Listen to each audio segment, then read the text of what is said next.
चलिए तो फिर आज की क्लास शुरू करते हैं बेटा। जो लोग अर्ली बैच में स्टार्टिंग में आ रहे थे उनके लिए थोड़ा हो सकता है रेपिटेटिव हो जाए। आज की क्लास हमने बिल्कुल बेसिक से स्टार्ट करनी है, बड़े ध्यान से समझेंगे क्या पढ़ रहे हैं क्या नहीं पढ़ रहे हैं। ठीक है, सबसे पहले तो अगेन कॉन्ग्रेचुलेशंस, सब लोग क्लियर कर गए, बहुत बढ़िया, अच्छी परफॉर्मेंस। अभी आगे बढ़ते हैं, अब आप लोग आ गए हैं नए पड़ाव पे, ठीक है ना। इस पड़ाव का नाम है सीए इंटरमीडिएट। सीए इंटरमीडिएट में अगर आपको मैं एक्सप्लेन करना चाहूँ, बड़े ध्यान से सुनिएगा कि आपके कुल मिला के 8 सब्जेक्ट्स हैं, 8 subjects divided into 2 groups, group 1 and group 2। ठीक है, your eligibility will be in November 2021 where you can give group 1 and और group 2। कुछ समझ में आया? यानी आप चाहें तो दोनों में से कोई एक ग्रुप भी दे सकते हैं या दोनों ग्रुप भी दे सकते हैं। क्लियर है? ठीक है, अच्छा। अब ये सवाल कि सर ग्रुप 2 हमें साथ में करना है या ग्रुप 1 देना है, दोनों करने हैं, ये टारगेट क्या करना है सर, ये सब बात अगर हम करें तो उसके अंदर मेरी बात आप समझें तो मैं आपको सिर्फ एक सजेशन दूंगा। पहली बात हमें अगर एक ग्रुप टारगेट करना है तो हमें ग्रुप 1 टारगेट करना, ठीक है। ग्रुप 2 किसी वजह से ही ग्रुप 2 है, समझ रहे हो ना। 2 पहले कर लोगे 1 बाद में करोगे तो वो वाला लॉजिक बनता नहीं है ना। सबसे पहले क्या करना है हमने, group 1। It has 3 practical subjects and 1 theory subject. समझ में आ रही है? 3 प्रैक्टिकल सब्जेक्ट्स में कौन से हैं आपके? Accounts, cost, tax. ठीक है ना, कॉस्ट मतलब कॉस्ट अकाउंटिंग, और थ्योरी में क्या है आपके पास? लॉ। ठीक है, अगर आप ग्रुप 2 की बात करें तो ग्रुप 2 के अंदर अप्रोक्सीमेटली 1.5 प्रैक्टिकल सब्जेक्ट है। 1.5 कैसे, हम ये बता देता हूं। जैसे एडवांस्ड अकाउंट है, एक एडवांस अकाउंट्स है, एडवांस अकाउंट्स आपका प्रैक्टिकल है। फिर आपका एफएम एंड इको है,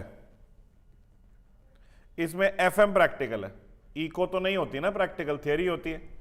फिर उसके बाद एक ऑडिट करके सब्जेक्ट है, ये थियरी है। और एक उसके बाद EIS SM करके सब्जेक्ट है।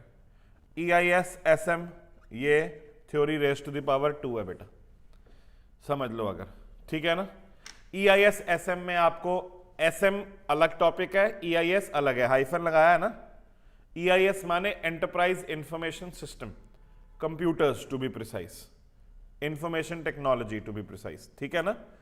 एक चार्टर्ड अकाउंटेंट को कंप्यूटर चलाना भी आना चाहिए ना, है कि नहीं। तो वो वाला पॉइंट है इसके अंदर। SM strategic management, business studies की तरह होता है, तो it will not exactly be business studies but business studies की तरह होता है, ठीक है। तो ये आपके 8 सब्जेक्ट्स हैं। आप फिर से वही बात, दोनों भी दे सकते हैं, दोनों में से कोई एक भी दे सकते हैं, ठीक है ना। अभी हमें यह समझना है कि सर हमें टारगेट क्या बनाना है। बेटा मेरी सलाह यही है हर स्टूडेंट को कि शुरुआत करो सही से, बढ़िया से, और शुरू से ही टाइम पे पढ़ाई करते रहो। और बेटा जी दोनों ग्रुप दो, ठीक है। दोनों ग्रुप देने के कई सारे फायदे होते हैं। सबसे पहला फायदा, कम समय में सीए बन जाओगे, ठीक है कि नहीं। सीधी सी बात है, कम समय लगेगा और सीए क्लियर हो जाएगी। और दूसरा फायदा इसके अंदर एक है, सबसे पहली बात, ऑल इंडिया रैंक, AIR दोनों ग्रुप देने पर ही आते हैं। मेरिट लिस्ट पे नाम दोनों ग्रुप देने पर ही आता है। फाउंडेशन से AIR हटा दी गई तुम्हारे समय, ठीक है ना, लेकिन बदला तो लेना है ना, फिर AIR चाहिए ना। AIR से बहुत मदद मिलती है आर्टिकलशिप में अच्छी फॉर्म में आर्टिकलशिप लग सकती है। हमेशा के लिए आपके रेज्यूमे पे एक सितारा हो जाएगा कि हाँ भाई हमने ऑल इंडिया रैंक पाई थी, ठीक है। ये पॉइंट क्लियर है। अच्छा, इसके बाद एक और बेनिफिट होता है, सेट ऑफ बेनिफिट। मान लीजिए आपने ग्रुप 1 दिया तो आपको 4 पेपर इंटू 100 मार्क्स, 400 नंबर के अटेम्प्ट करेंगे आप, उसमें से आपको कितने लेके आने? 200, एंड इन ईच सब्जेक्ट कितने 40, यही है ना। अच्छा अगर आपने ग्रुप 2 दिया तो उसके अंदर भी आपने 400 में से कितने लाने हैं, लेकिन अगर आपने दोनों दिए तो समझो बेटा आपको 800 में से कितने लाने हैं 400। अब आप कह रहे हो सर ये क्या बड़ी बात हो गई। बड़ी बात ये हो गई कि मान लो अगर आपके इसमें 210 आ जाते हैं और इसमें आपके 195 आ जाते हैं, इंडिविजुअली आप देते तो आप ग्रुप 1 फेल थे, लेकिन अगर आपने दोनों साथ में दिए हैं तो यहां पे आपका स्कोर 405 हो जाएगा, आप पास हो। समझ में आ रही है कुछ?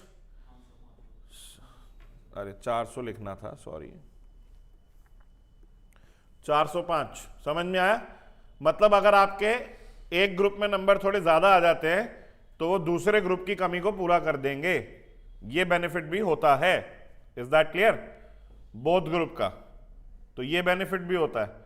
कई बार होता है ऐसा कि आपका ग्रुप 2 थोड़ा वीक है या ग्रुप 1 थोड़ा वीक है और दूसरा ग्रुप स्ट्रांग है, लेकिन एक दूसरे की सिनर्जी की वजह से वो क्लियर हो जाता है। ठीक है, तो ये बेनिफिट्स रहते हैं आपको क्लियर करने के, समझें जरा बेटा। और एक और बेनिफिट यही है कि आप सोचो ना वैसे कि जैसे ही चार्टर्ड अकाउंटेंट बनोगे मरे से मरी कम से कम कितनी जॉब लगेगी, कितने रुपए की? 4000 50, हाँ 50, मैं कहूँ 4000 बोल रहे हैं, पागल आदमी। 50,000 रुपये महीना तो है ही है, चलो मिनिमम। और 6 महीने के कितने रुपए हो गए बेटा? 3 लाख। अगर आप दोनों ग्रुप एक साथ दे रहे हो तो आप 3 लाख रुपए बचा रहे हो। 3 लाख एक्स्ट्रा आएंगे आपके पास जिंदगी में। समझ में आ रही है कि नहीं? हर 6 महीने हर अटेम्प्ट आपको 3-3.5 लाख रुपए कॉस्ट कर रहा है। अपॉर्चुनिटी लॉस है कि नहीं? तो सोचने वाली बात है। अब बाकी सारे पॉइंट गए भाड़ में, अब जाएगा सर 3 लाख रुपए बचाने हैं हैं सर, ऐसे ही नाम के आगे अग्रवाल नहीं है 3 लाख रुपए के लिए कुछ भी करेंगे सर, हैं? क्या सोच रहे हैं? कुछ नहीं तो पढ़ा बता रहा हूं जो उसके बारे में सोच ही नहीं रहे हैं। हाँ तो कह रहे कुछ नहीं, क्या बेटा डिसाइड कर। हाँ तो अब सोनिया कहाँ है? नहीं हुआ? अरे यार बच्चे पढ़ते भी हैं फिर होता नहीं है ना, तो बड़ा दुख होता है, क्या कर सकते हैं। चलो कोई बात नहीं, रचित का भी बड़ा दुख है मेरे को तो। फिर भी बेटा देखो रीचेकिंग में क्लियर होना इज लाइक कि वो भूसे के ढेर में से सुई निकलना। मिल भी जाती है कभी कभार, लेकिन कभी कभार वाला सीन है ना, मिल जाए। लेकिन पता है क्या है प्रॉब्लम, क्या है विद द रीचेकिंग? रीचेकिंग का रिजल्ट कब आता है? रीचेकिंग का रिजल्ट आता है ऑलमोस्ट जब अगला अटेम्प्ट शुरू होने वाला होता है। रीचेकिंग का रिजल्ट आएगा आपका अप्रैल फर्स्ट वीक में, फायदा ही नहीं है। तब तक क्या करोगे? तब तक तो ऐसे ही है, नहीं तैयारी नहीं करोगे या क्या करोगे? रीचेकिंग बहुत बेकार चीज है, क्या कर सकते हैं बेटा। सीए में ना 70% मेहनत है लेकिन 30% लक भी है। ये भी सिंपल सी बात है कि थोड़ा किस्मत का भी खेल हो जाता है कभी कभार। तो चलो कोई बात नहीं। और इंटर में सबका स्वागत करते हुए बेटा यही कहूँगा कि फाउंडेशन इजी था, inter obviously is a level ahead, तो एक लेवल ऊपर ही है। ठीक है, चलिए अब आगे बात करें बेटा जी, हमें तैयारी कैसे करनी है। क्या लगता है एक बार में सोचना जरा, एक सब्जेक्ट कितने घंटे मिनिमम पढ़ना ही चाहिए क्लास में? एक सब्जेक्ट की कितने घंटे की क्लास चलनी चाहिए मिनिमम? 1.5 या 2 घंटे की चलनी चाहिए। 1.5 की तो फाउंडेशन में चलती थी, 2 की तो यहां चलनी चाहिए, ताकि इफेक्टिव आउटपुट 1.25-2 घंटे का तो आए। 15 मिनट तो बकवास ही चलती है है कि नहीं? तो यानी 2 घंटे की एक क्लास होनी चाहिए, है ना? अच्छा अब ये सोचना है एक दिन मैक्सिमम कितने घंटे क्लास ले सकते हो? बताओ। 4? बस इतनी कैपेसिटी है? 6 नहीं कर सकते इसको?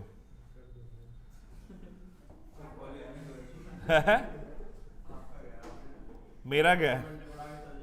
अरे तो बाकी टीचर नहीं पढ़ाएंगे क्या? अच्छा वैसे ना मैं ये तो बड़ी बड़ी गलत बात है तुम लोगों की, वैसे मैं बता रहा हूँ। एक बारी मैंने सर्दियों में सुबह 6:30 बजे क्लास रख ली।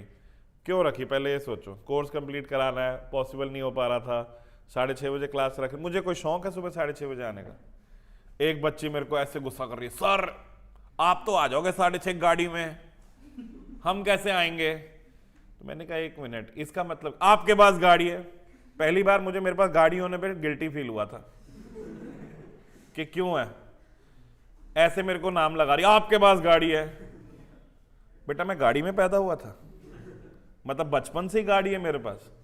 मैंने भी मेहनत करी है, मैंने भी क्लासेस पढ़ी हैं, सुबह 6 बजे जाते थे हम भी पढ़ने, हम पूरा पूरा दिन पढ़ते थे, तब जाके अब गाड़ी खरीदने लायक हुए हैं बेटा, ठीक है ना। तो फिर वो शुरू से आप उस स्ट्रगल को तो देखते ही नहीं हो, आप पीछे वाला तो देखते ही नहीं हो। उस दिन परसों मेरे को आके बच्चा ऐसे कह रहा है, सर आप भी तो फीस लेते हो पढ़ाने की। मैंने कहा फिर देख, आज से तेरी दिवालिया की सारी फीस माफ, लेकिन एक कसम खाएगा, सीए बन के अपने किसी क्लाइंट से फीस नहीं लेगा, ठीक है ना। सिंपल सी बात है, सीए बन के जॉब करोगे, सैलरी नहीं लोगे, प्रैक्टिस करोगे, क्लाइंट से पैसा नहीं लोगे, सीधी सी बात है। नहीं, तुम पढ़ लो, तुम सीए बन जाओ, तुम कमा लो, मैं बाहर कटोरा लेके बैठूं, हैं? ये क्या बात हुई बे? चलो अब मेरी बात समझनी है। 2 घंटे, तुम सिर्फ 4 घंटे पढ़ने को तैयार हो। 4 डिवाइड बाय 2 यानी एक दिन में कितने सब्जेक्ट? हफ्ते में कितने दिन है? 6। 3 दिन तो पढ़ोगे 1, यानी मैक्स टू मैक्स आप कितने सब्जेक्ट्स एक बारी में पढ़ सकते हो? 4। यानी एक बारी में कितना ग्रुप शुरू हो सकता है? 1, है कि नहीं? अच्छा सर, फिर हमारे पास नवंबर तक कितना टाइम हो पाएगा कि हम बोथ ग्रुप करें? बिल्कुल, हम हमेशा से ऐसे करते आए हैं कि हम यूजुअली जनवरी में ये बैच शुरू कर देते थे। Corona time is a different time, okay. हम जनवरी में बैच शुरू कर देते थे, जनवरी लास्ट वीक में, 3rd वीक में ये बैच शुरू हो जाता था, ठीक है ना।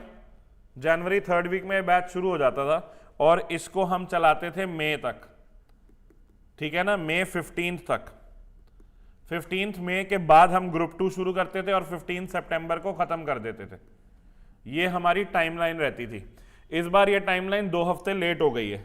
2 हफ्ते लेट हो गई है because of the delay in result and the delay in examinations, ठीक है।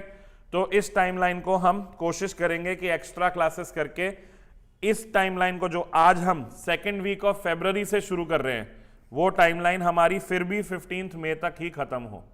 समझ में आ रही है? सारे सब्जेक्ट्स 15 मई तक खत्म हो जाएंगे सिवाय एक। गैस करो। टैक्स। टैक्स सबसे ज्यादा वॉल्यूमिनस सब्जेक्ट है, वॉल्यूम ज्यादा है, मुश्किल नहीं है, ट्रस्ट मी, ठीक है, ठीक है, इतना कोई मुश्किल नहीं है अब, ठीक है। हाँ, तो 15 मई तक करेंगे, फिर 2nd ग्रुप।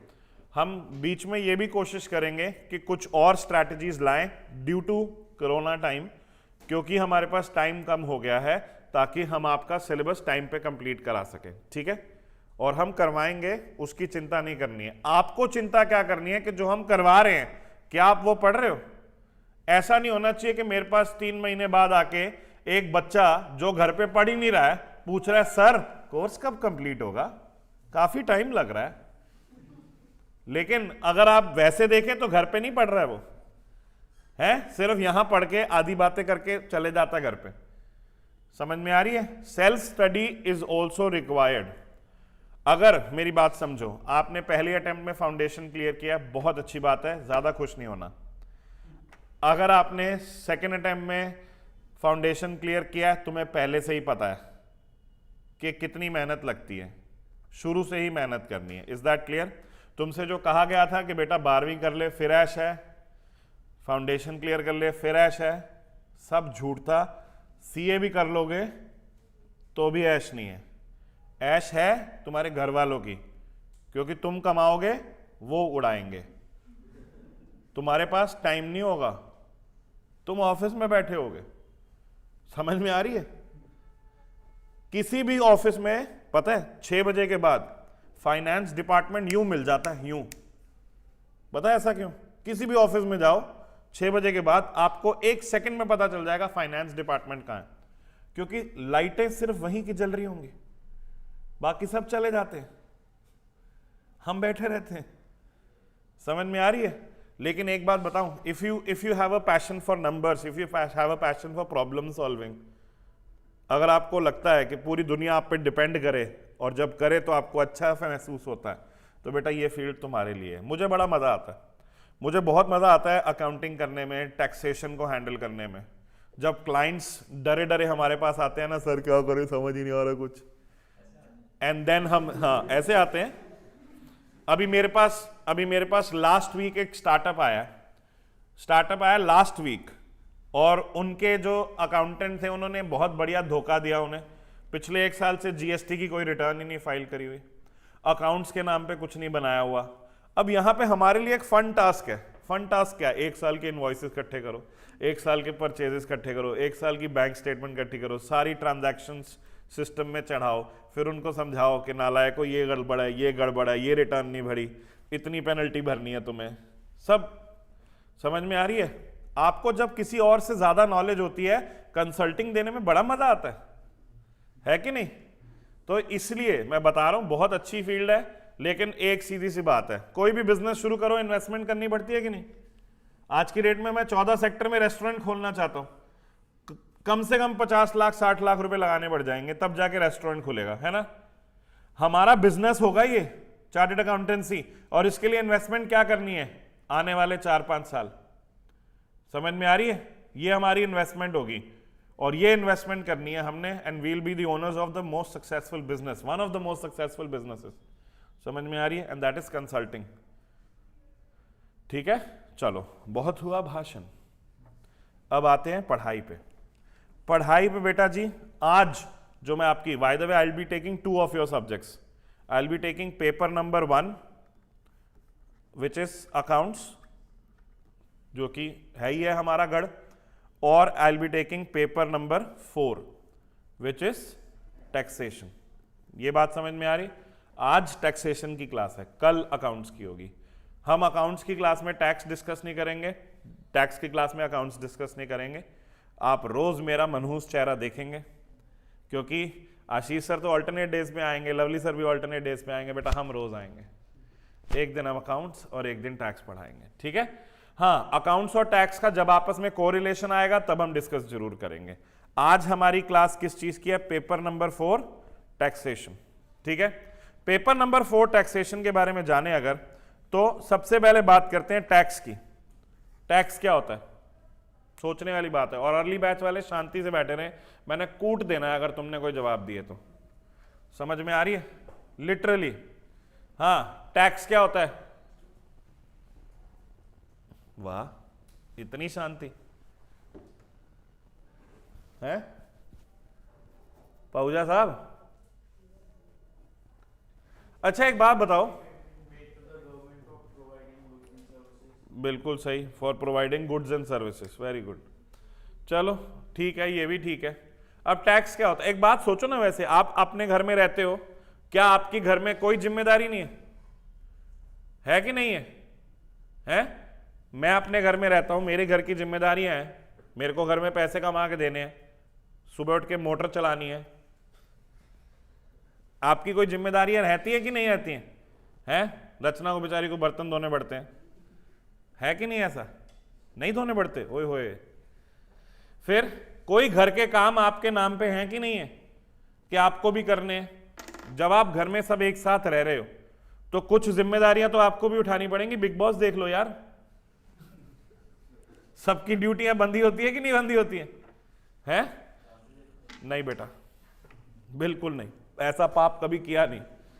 एक बार हुआ था, बिग बॉस 5 या 6 देख लिया था गलती से, आंखों का इलाज कराना पड़ा।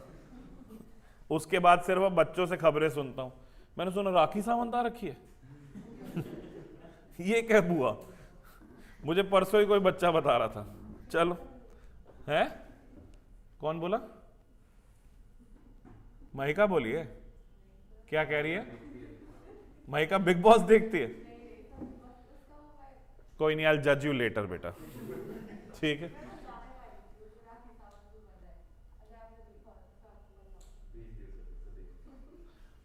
Never mind. तो वैसे ही एक बात बताओ, आप इंडिया में रहते हो तो क्या इंडिया में आपकी कोई जिम्मेदारी नहीं है? आप कहते हो गवर्नमेंट हमें ये प्रोवाइड करे, गवर्नमेंट हमें रोड्स प्रोवाइड करे, गवर्नमेंट हमें अच्छी पार्क प्रोवाइड करे, गवर्नमेंट हमें पुलिस प्रोटेक्शन प्रोवाइड करे। तो भैया गवर्नमेंट कहां से प्रोवाइड करे? गवर्नमेंट की कोई मिल लगी है? गवर्नमेंट का अर्निंग सोर्स क्या होगा? आप लोगों से ही तो कमाएगी। बेटा टैक्स अभी से नहीं है, शुरू से चलता आ रहा है। राजा महाराजा के टाइम पे भी लगता नहीं था लगान? आप मूवी भी देखी होगी, 3 गुना लगान देना पड़ेगा, ठीक है नहीं? वो आमिर खान वाली, नाम भी उसका लगान ही था। क्रिकेट मैच खेल रहे बताओ लगान के लिए, मजाक समझ रखा। हम पूरा लॉ पढ़ेंगे लगान पे। टैक्स क्या है? It is a compulsory payment which you have to make to the government for the services they have provided to you. समझ में आ रही है? अब टैक्स गवर्नमेंट बहुत ज्यादा तरीकों से ले लेती है बेटा। तुम कार में आ रहे हो, यहां पे स्कूटर पे आ रहे हो, खरीदी है, आपको पता है आपने वो कार या स्कूटर खरीदते हुए भी टैक्स दिया है। रोड टैक्स देते हो आप, रोड टैक्स। आप गाड़ी खरीदते हो तो एक्स शोरूम प्राइस होता है एक, है ना? फिर ऑन रोड प्राइस अलग हो जाता है। कभी जाके ना गाड़ी के शोरूम में जाना ऐसे ही, मतलब BMW में घुस जाना, ठीक है? थोड़े कपड़े प्रेस वाले पहन के जाना बस, नहीं तो एंटरटेन नहीं करेंगे। मैं ट्राई कर चुका हूं है? वहां जाके पूछना भैया ये भाया ये गाड़ी कितने का है? तो वो आपको बताएगा मैडम 35 लाख एक्स शोरूम। तो मतलब यहां खड़ी खड़ी 35 लाख की है, रोड पे उतारने में रेट बदल जाएगा। रोड पे उतारेगा तो क्या देना पड़ेगा? रोड टैक्स देना पड़ेगा, इंश्योरेंस देनी पड़ेगी, तो वो टैक्स ही तो है। तो टैक्स क्या है? गवर्नमेंट को पेमेंट जाती है, ठीक है? अब गवर्नमेंट आपसे कई प्रकार से टैक्स ले लेती है। उसको अगर कैटेगराइज करें ब्रॉड कैटेगरीज में तो 2 तरह के टैक्स होते हैं। एक होता है डायरेक्ट टैक्स और एक होता है इनडायरेक्ट टैक्स। 2 तरह के टैक्स है, डायरेक्ट और इनडायरेक्ट, ठीक है? अब निशा फॉर श्योर है भाई, हमें तो पता है सीए बनी जाएगी, ठीक है ना? अच्छा, इतनी हैरानी? ये हैरानी नहीं है बेटा, ये मॉडेस्टी है। बच्चा हम्बल है हमारा, इसको भी पता है। कह रही अच्छा बन जाऊंगी मैं, अच्छा हाँ अच्छा, जब ये सीए बनेगी तो इसकी इनकम होगी, ठीक है कि नहीं? हाँ चलो एक बारी निशा की ड्राइंग करते हैं। हाँ ये निशा है, देखो लंबे घने काले बाल। अच्छा सुनो, निशा है, अब ये सीए निशा बन गई, ठीक है? सीए निशा की इनकम होगी कि नहीं होगी? बिल्कुल होगी, काफी इनकम कमाएगी। उस पे इसको टैक्स देना पड़ेगा गवर्नमेंट को। कौन सा टैक्स देना पड़ेगा? Income tax. अब अगर इनकम टैक्स की बात करें तो किसकी लाइबिलिटी है पे करने की गवर्नमेंट को वो टैक्स? निशा की। तो लाइबिलिटी जो है वो निशा के कंधों पे है, ठीक है? अच्छा निशा, आप एक बारी ट्राई करना इस क्लास में सभी बच्चों से मिलके कि प्लीज मेरा इनकम टैक्स तू दे दे। कोई देगा? नहीं। यानी क्या उस इनकम टैक्स का बर्डन किसी और पे ट्रांसफर कर पाओगे आप? नहीं ना। तो वो बर्डन भी इसी बच्चे के कंधों पे होगा, तो उस टैक्स को क्या बोलेंगे? Direct tax. जब किसी भी टैक्स का बर्डन और लाइबिलिटी टू पे दोनों ही चीजें एक ही व्यक्ति के कंधे पे हो और वो बर्डन को आगे ट्रांसफर ना कर पाए तो उसे क्या कहते हैं? Direct tax. ये बात समझ में आ रही है? इज दैट क्लियर और नॉट क्लियर? ठीक है। अच्छा मान लो कि जय नाम है ना आपका बेटा? हाँ ये रहा जय भी सीए बन गया। अरे वो ऐसी है ठीक है। अब ये मत कहना एक लंबी एक छोटी है, भगवान ने जैसा बनाया वैसा है, ठीक है? हाँ जी, ये क्या बन गया? सीए जय। ये बन गया सीए जय, लेकिन कहता है मैं सीए वाला काम नहीं करूंगा, मैं अपने बचपन की जो मेरे उम्मीदें थी, मेरा जो सपना था, मैं वही पूरा करूंगा, ठीक है? इसका बचपन का सपना था ये बड़े होकर चप्पल बेचे, तो इसने अपनी दुकान खोल ली सीए जय चप्पल वाला। Is that clear? ये इसकी दुकान है। क्या बेच रहा है बेटा इसमें? चप्पल, ठीक है? अब चप्पल जब बेच रहा है तो इसको पता है कि जब भी कोई चप्पल बेचोगे तो हर चप्पल सोल्ड पे आपको गवर्नमेंट को जीएसटी पे करना है। क्या पे करना है? जीएसटी। तो जीएसटी पे करने की लायबिलिटी किसके ऊपर है? जय के ऊपर है कि नहीं? अब मान लीजिए इसकी दुकान में रचना आती है, कहती भैया भैया चप्पल दिखा दो, तो ये चप्पल पसंद करती है 1000 रुपए की, तो जय से कहता है मैडम 1000 रुपए की चप्पल है प्लस 18% टैक्स, तो आप 1180 रुपए दे दो। ये बात समझ में आ रही है कि नहीं? तो जय ने वो जो 180 रुपए का टैक्स कलेक्ट कर लिया, तो उसका बर्डन किसके कंधों पे है? हाँ जी, जय के कंधों पे ही है कि रचना के चला गया? रचना के कंधों पे चला गया ना, यानी burden of the tax has been transferred to the customer. ये बात समझ में आ रही है? रचना को भी चप्पल तो चाहिए ही है भाई, तो रचना क्या करेगी? 1180 रुपए दे देगी भाई। तो यहां पे जो बर्डन टैक्स का था वो किसके ऊपर आ गया? कस्टमर पे आ गया। ये बात समझ में आ रही है? तो अब बर्डन ट्रांसफर कर पा रहा है ये, तो जिस टैक्स में बर्डन ट्रांसफर हो पाए वो टैक्स कौन सा टैक्स कहलाता है बेटा? Indirect tax. Is that clear? अच्छा एक बात बताओ, रचना कहती है ये छोटी मोटी चप्पलें मुझे नहीं चाहिए, ठीक है, मैं भी सीए हूं, मुझे बढ़िया चप्पल ला के दो यूएसए से, ठीक है। जय कहता है ओके मैडम मैं मंगवा दूंगा, लेकिन यूएस से चप्पल मंगवाने में लगेगी कस्टम ड्यूटी। क्या लगेगी? Custom duty, import duty. आप इंडिया में कुछ भी इंपोर्ट करो उस पर टैक्स देना पड़ेगा आपको। तो मैडम 10,000 रुपए की तो चप्पल आएगी, उस पे 3,000 रुपए कस्टम ड्यूटी लगेगी, 2,000 पे जीएसटी लगेगा, ठीक है। तो टोटल 15,000 रुपए आपको मेरे को देने होंगे। तो इसमें भी जय ने क्या किया? टैक्स अपनी जेब से भरा या कस्टमर पे ट्रांसफर कर दिया? कस्टमर पे ट्रांसफर कर दिया ना। तो ये कौन सा वाला टैक्स है? Indirect tax. समझ में आ रही है कि नहीं? तो दोबारा से अगर मैं साफ सफाई से लिखना चाहूं तो दो तरह के टैक्स होते हैं। कौन से? डायरेक्ट टैक्स और इनडायरेक्ट टैक्स, ठीक है। डायरेक्ट टैक्स का एग्जाम्पल हमारा क्या था? Income tax. और इनडायरेक्ट टैक्स का एग्जाम्पल हमारा क्या था? जीएसटी। आपके paper number 4 CA intermediate taxation में डायरेक्ट टैक्स में इनकम टैक्स बेटा जी 60 मार्क्स का आना है, और जीएसटी बेटा जी 40 मार्क्स का आना है। यह बात समझ में आ रही है?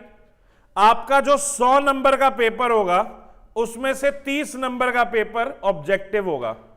यह मैं सिर्फ टैक्स के बारे में बता रहा हूं। आपके 8 पेपर्स में से 4 पेपर में 30 नंबर के ऑब्जेक्टिव है। Is that clear? अकाउंट्स में नहीं है। मैं जो 2 बता रहा हूं मैं उनके बारे में बताऊंगा सिर्फ, ठीक है। बाकी आपको रिस्पेक्टिव टीचर्स बताएंगे। पेपर नंबर 1 अकाउंट्स में ऑब्जेक्टिव नहीं है, पेपर नंबर 4 टैक्स में ऑब्जेक्टिव हैं। Is that clear? 30 नंबर के जो ऑब्जेक्टिव आएंगे उसमें 10 क्वेश्चन आएंगे 1 नंबर के और 10 क्वेश्चन आएंगे 2 नंबर के, तो टोटल 30 हो जाएगा। यह बात समझ में आ रही है? ऑब्जेक्टिव समझते हैं ना? Multiple choice questions. तो अगर मैं आपसे कहूं कि आपका 70 मार्क्स का पेपर सब्जेक्टिव है और 30 मार्क्स का पेपर ऑब्जेक्टिव है, this creates 2 sorts of problems for you. Problem number 1, when you talk about objective questions you need to have facts and figures memorized in your mind. facts पता होने चाहिए ना, MCQs facts के बारे में तो पूछे जाएंगे। और when you talk about 70 marks का subject you need to have problem solving approach as well. आपको प्रैक्टिकल क्वेश्चंस दिए जाएंगे, बताया जाएगा कि फलाना ढिमकाना कि ये इनकम है, ये इनकम है, ये इनकम है, टैक्स निकालो। समझ में आ रही है? क्लियर है ना? तो उस हिसाब से हम तैयारी करेंगे फिर। ओके, तो प्लीज यहां पे समझिएगा कि ये 30 मार्क्स हमारे लिए बहुत जरूरी है। ये जो 30 मार्क्स ऑब्जेक्टिव है ना, ये सबसे ज्यादा जरूरी है हमारे लिए। आपके फाउंडेशन में 2 पेपर ऑब्जेक्टिव थे, कैसे करे थे? OMR शीट पे वो जो 1 2 3 4 लिखा होता था, सर्कल करना होता था, वैसे ही करे थे ना? किसी ने किसी और तरीके से करें तो पास कैसे हो गए? हाँ, तो वैसे ही करें। वैसे यहां पे भी अलग से 30 मार्क्स के लिए अलग से क्वेश्चन पेपर मिलेगा, अलग से OMR शीट मिलेगी, दोनों वापस करने होंगे, ठीक है। और आज टैक्स की पहली क्लास है, let it be on record कि मैं आपको एक बात बता रहा हूं। आपको पेपर में 3 चीजें मिलेंगी, सुनना जरा। तीन चीजें कौन सी, तीन आंसर शीट्स मिलेंगी। एक आंसर शीट मिलेगी पार्ट ए, एक आंसर शीट मिलेगी पार्ट बी, और एक आंसर शीट मिलेगी ओएमआर। समझ में आ रही है? पार्ट ए में आपने करना है डायरेक्ट टैक्स यानी के इनकम टैक्स, पार्ट बी में आपने करना है इनडायरेक्ट टैक्स यानी के जीएसटी, और ओएमआर में आपने क्या करने हैं, एमसीक्यू।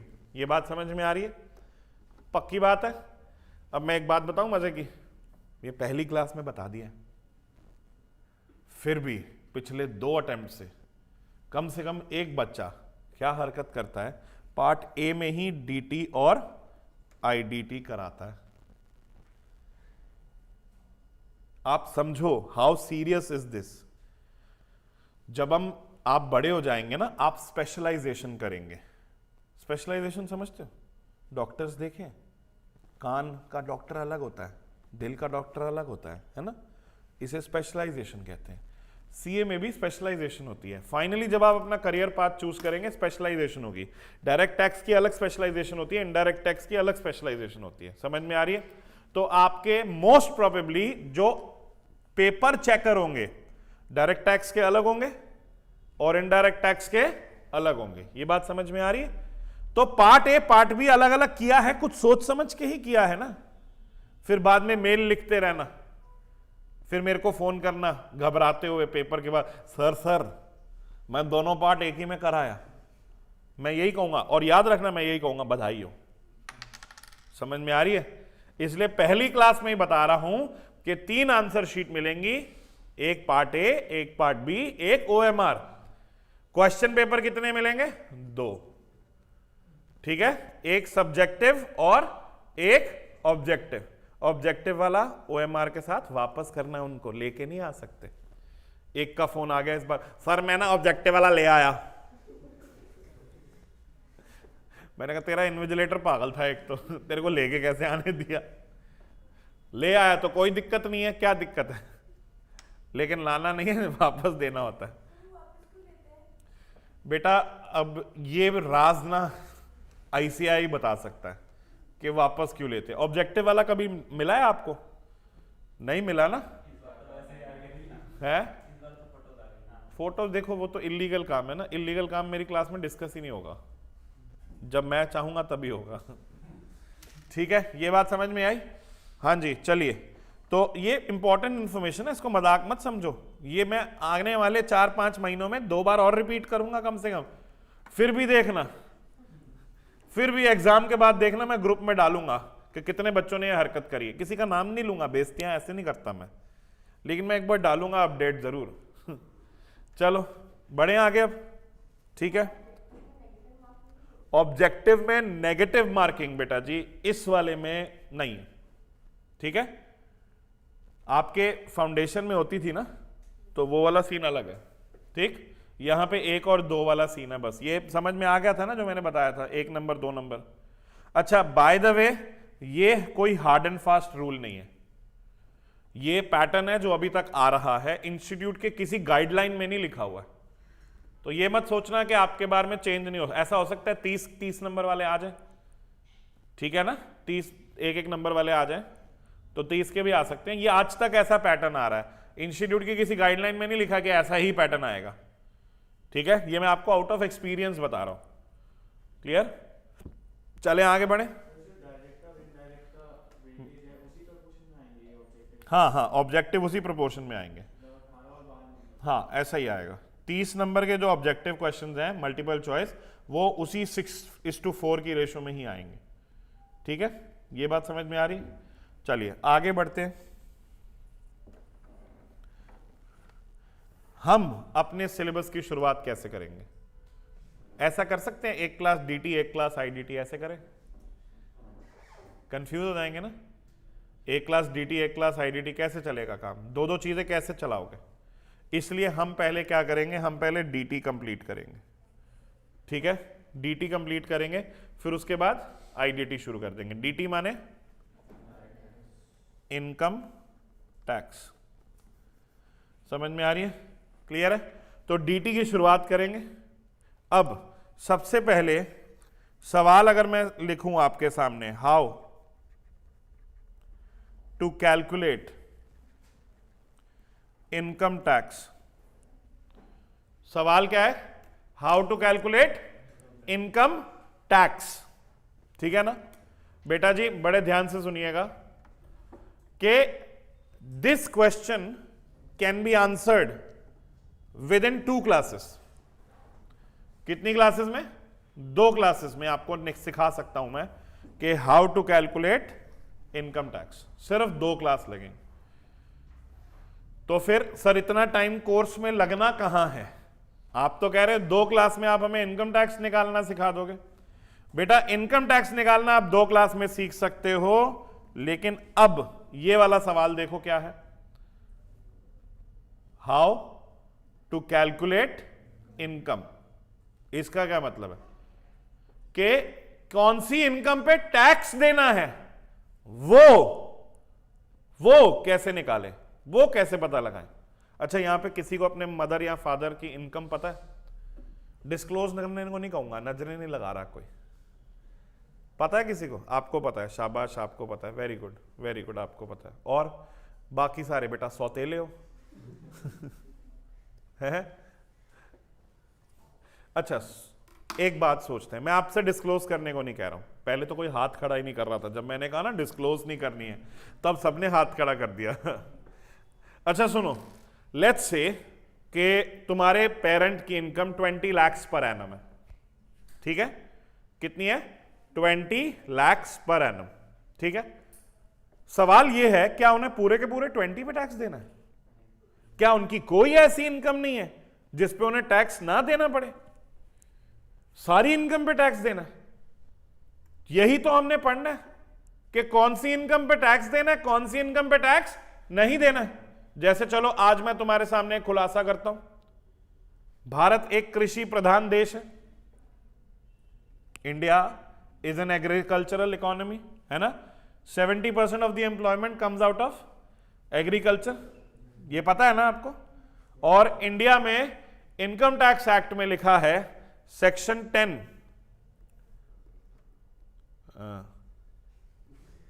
सेक्शन 10 सब सेक्शन 1 में के एग्रीकल्चरल इनकम, कर लिया शो ऑफ? कर लिया? किसने करा ये शो ऑफ?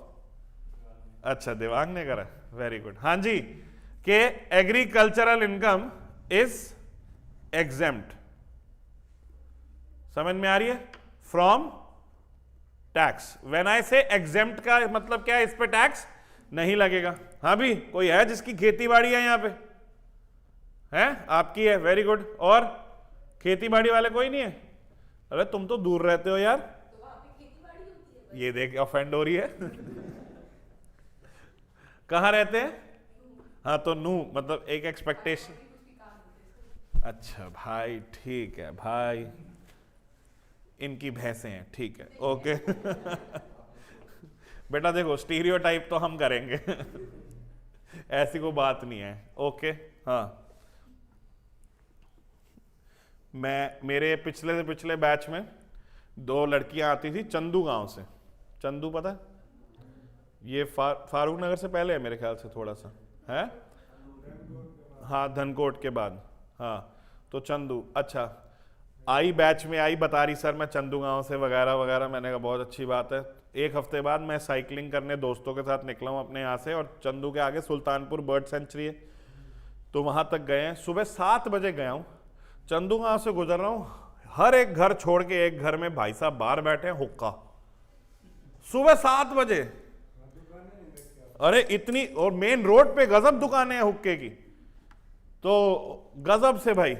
और मैं हैरान हूं इस बात से कि ठीक है आई अंडरस्टैंड हुक्का पीना है, first thing in the morning नाश्ते में हुक्का पीना क्या ही। मैंने उन बच्चों से पूछा, फिर एक बच्चे का नाम हुक्का 1, एक बच्चे का नाम हुक्का 2 स्टीरियोटाइप बेटा हम करते हैं, तो बस ये प्रार्थना ना कर मैं कभी नू ना आऊं चलो अच्छा, मेरी बात ध्यान से सुनेंगे। तो मैंने आपको ये बताना है कि हाउ टू कैलकुलेट इनकम, ठीक है।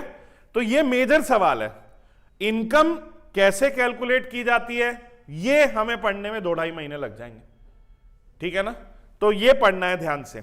अच्छा, जो पहला सवाल था कि how to calculate income tax, इस पे अभी हम चर्चा करेंगे, ठीक। अच्छा, in order to calculate income, income has been segregated into, हाँ जी, हाउ मेनी हेड्स बता दो भाई पुराने वाले, 5। कितने हेड्स हैं? 5। इनके ना अंदर से प्रेशर निकल रहा था, ऐसा भी है ना कि सीटी थोड़ी बता देनी है कुकर की, बेचारे बड़े देर से परेशान थे, कुछ तो बताएं, हैं? आशी के चेहरे पे खुशी देखो, हाँ, शो ऑफ। हाँ जी, कितने कितने हेड्स में डिवाइड कर रहे हैं? 5। तो यहां पे हम क्या लिखेंगे? Heads of income. जरा मेरी बात ध्यान से सुनिएगा सब लोग, जो पहली बार पढ़ रहे हैं वो बहुत फोकस देंगे। हमने इनकम को कैलकुलेट करना है, कैलकुलेट करना है तो आइडेंटिफाई करना पड़ेगा कि नहीं, कि भाई कितने टाइप की इनकम होती है। तो टाइप की इनकम को पता लगाने के लिए हमने आइडेंटिफाई कर लिया कितने हेड्स में? 5। कितने हेड्स ऑफ इनकम है? 5। एक एक हेड, एक एक चैप्टर है हमारा, ठीक है। अब नहीं बोलेगा कोई, अब कोई नहीं बोलेगा, हाँ सिर्फ निशा बताओ, हाँ सिर्फ आप, हाँ आप बताओ निशा जी कि अगर आपको कमाना है तो आपके दिमाग में सबसे पहला सोर्स ऑफ इनकम, सबसे पहला वे टू अर्न इनकम क्या आता है?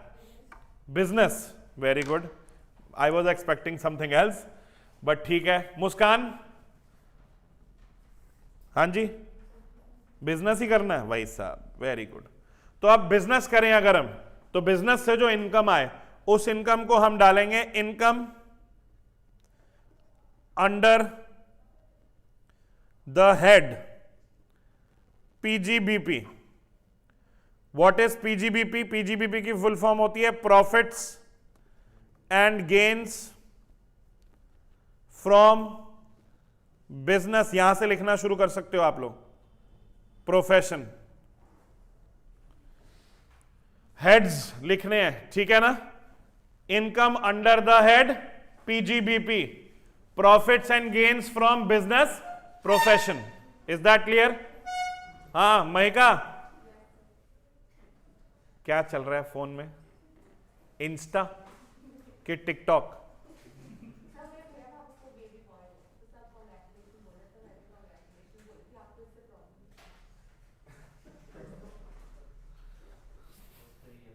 Sorry, congratulation from my side as well. फालतू में सेंटी कर रही है।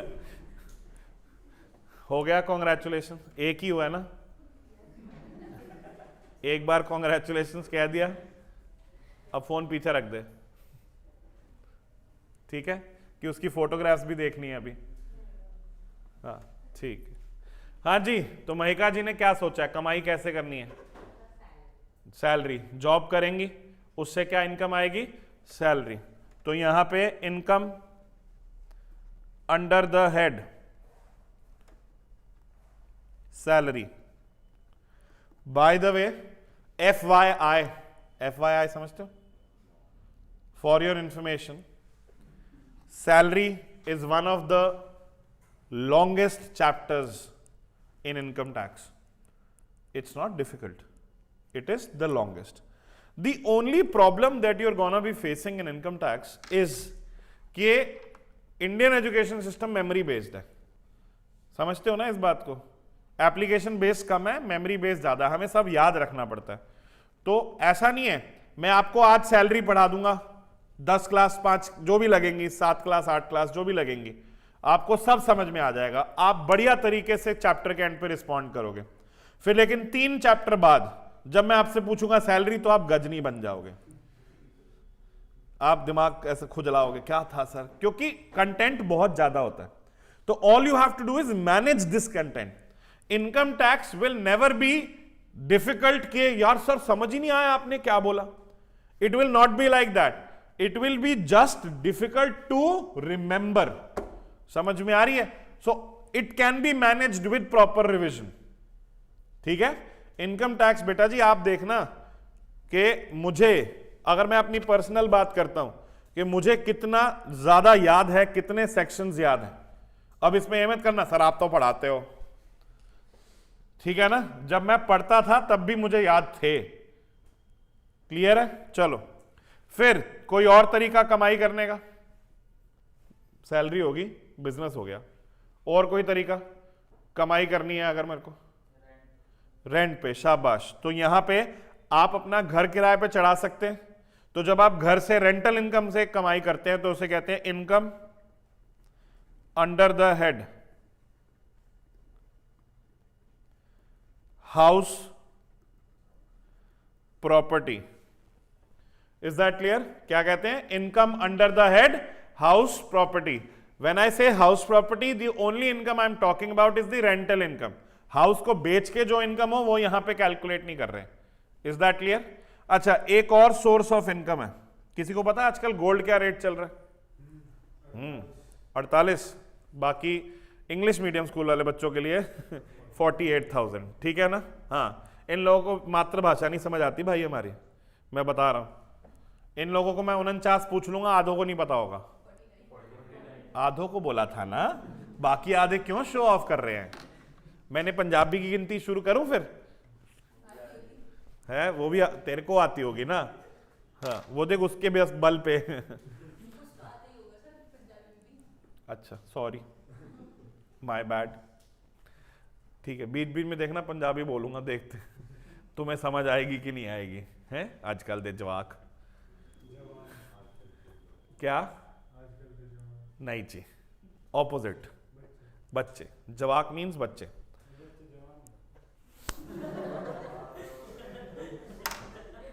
बेटा मैं माइक उठा के मारूंगा। वो तो सबसे पहले समझ आएंगे। पंजाबी कोई सीखने की कोशिश भी करता है ना, सबसे पहले उसे गालियां ही सिखाई जाती हैं।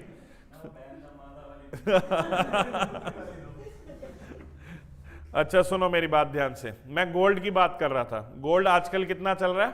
48,000 बताया भाई साहब ने। 48,000 पर 10 ग्राम्स है, तोला। समझ में आता है ना? 48,000 पर 10 ग्राम्स।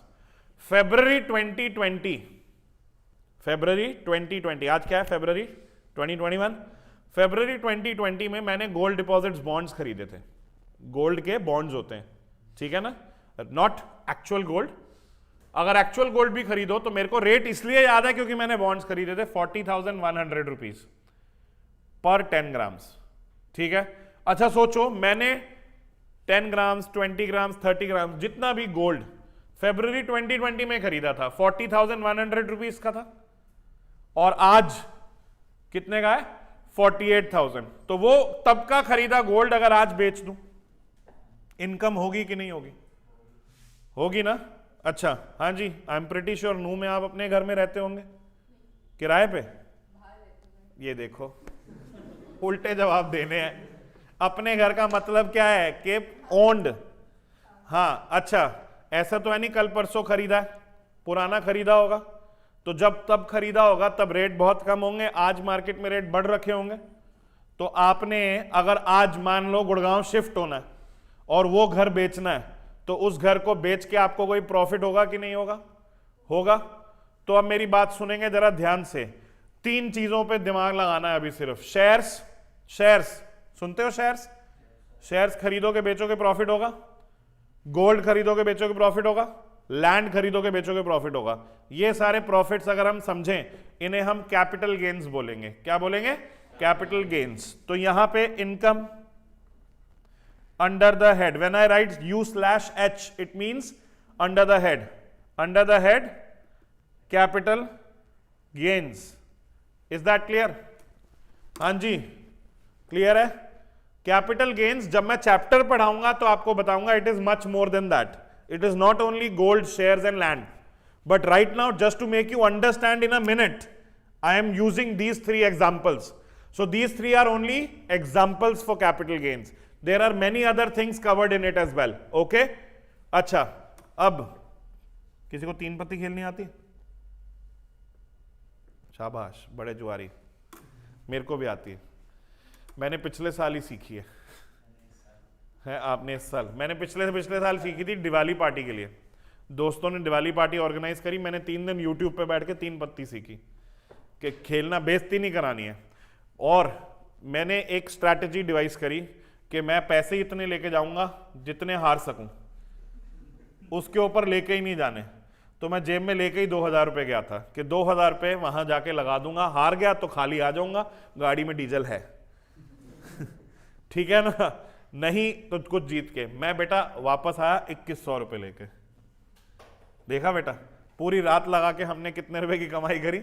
100 रुपए की कमाई करी। अब ये समझना है, जुआ खेल के आया मैं, है कि नहीं? 3 पत्ती इज व्हाट?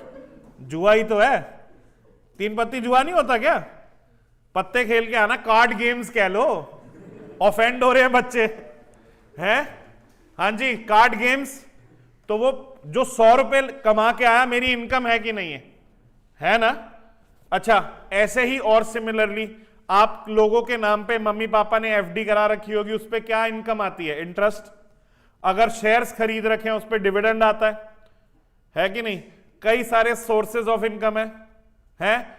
घर में मामी मासी मामा चाचा कोई आते हैं तो जाते वक्त बच्चों को प्यार दे के जाते हैं। आई मीन फाइनेंशियल प्यार है, मिलता है कि नहीं मिलता है? मिलता है ना बेटा? मम्मी पापा को देते हो, अपने पास रखते हो? है बेटा, मेरी तो किस्मत इतनी फूटी रही है ना, मैं क्या बताऊं। सबसे पहली बात, जब मैं छोटा था, काफी क्यूट था, तो मेरे को रिश्तेदार पैसे वैसे देते थे, लेकिन मम्मी रख लेती थी और मेरे को कोई समझ भी नहीं थी। मैं मम्मी को पकड़ा देता था, मैंने कहा ये लो, मैंने क्या करना है पैसे का, ये सब मोह माया। फिर जब मैं बड़ा हुआ, मैंने होश संभाला, मेरे को समझ में आया ये पैसे अपने पास ही रखने होते हैं। मुझे पैसे मिलने बंद हो गए, मैं क्यूट नहीं रहा। अब बड़ा हो गया हूं बेटा, कोई पैसे देता ही नहीं है, लेन देने और पड़ते हैं। और ऊपर से बेटा ये मैंने देख लिया, पैसे मिलते हैं शादीशुदा लोगों को, कवारों को नहीं मिलते हैं। हमारी जिंदगी वैसी बेकार है। पता नहीं, अरे अब यह क्या, इस पैसे के लिए शादी कर लूं मैं? हद होगी तेरे वाली, इतना लालच नहीं है। हाँ, तो गिफ्ट भी तो मिलता है, गिफ्ट कहते हैं ना उसे। गिफ्ट के will also be an income.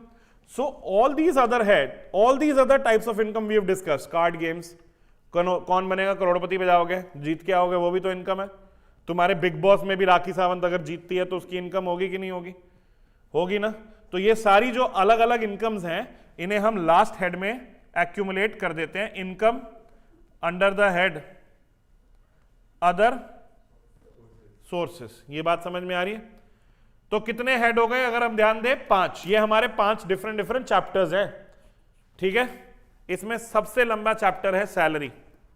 सबसे टेढ़ा मेढ़ा चैप्टर, अगर आप समझें, डराना नहीं चाह रहा हूं मैं, सबसे टेढ़ा मेढ़ा अगर आप समझें, पीजीबीपी है, बिजनेस प्रोफेशन। रियल लाइफ में भी तो बिजनेस प्रोफेशन ही टेढ़ा मेढ़ा है।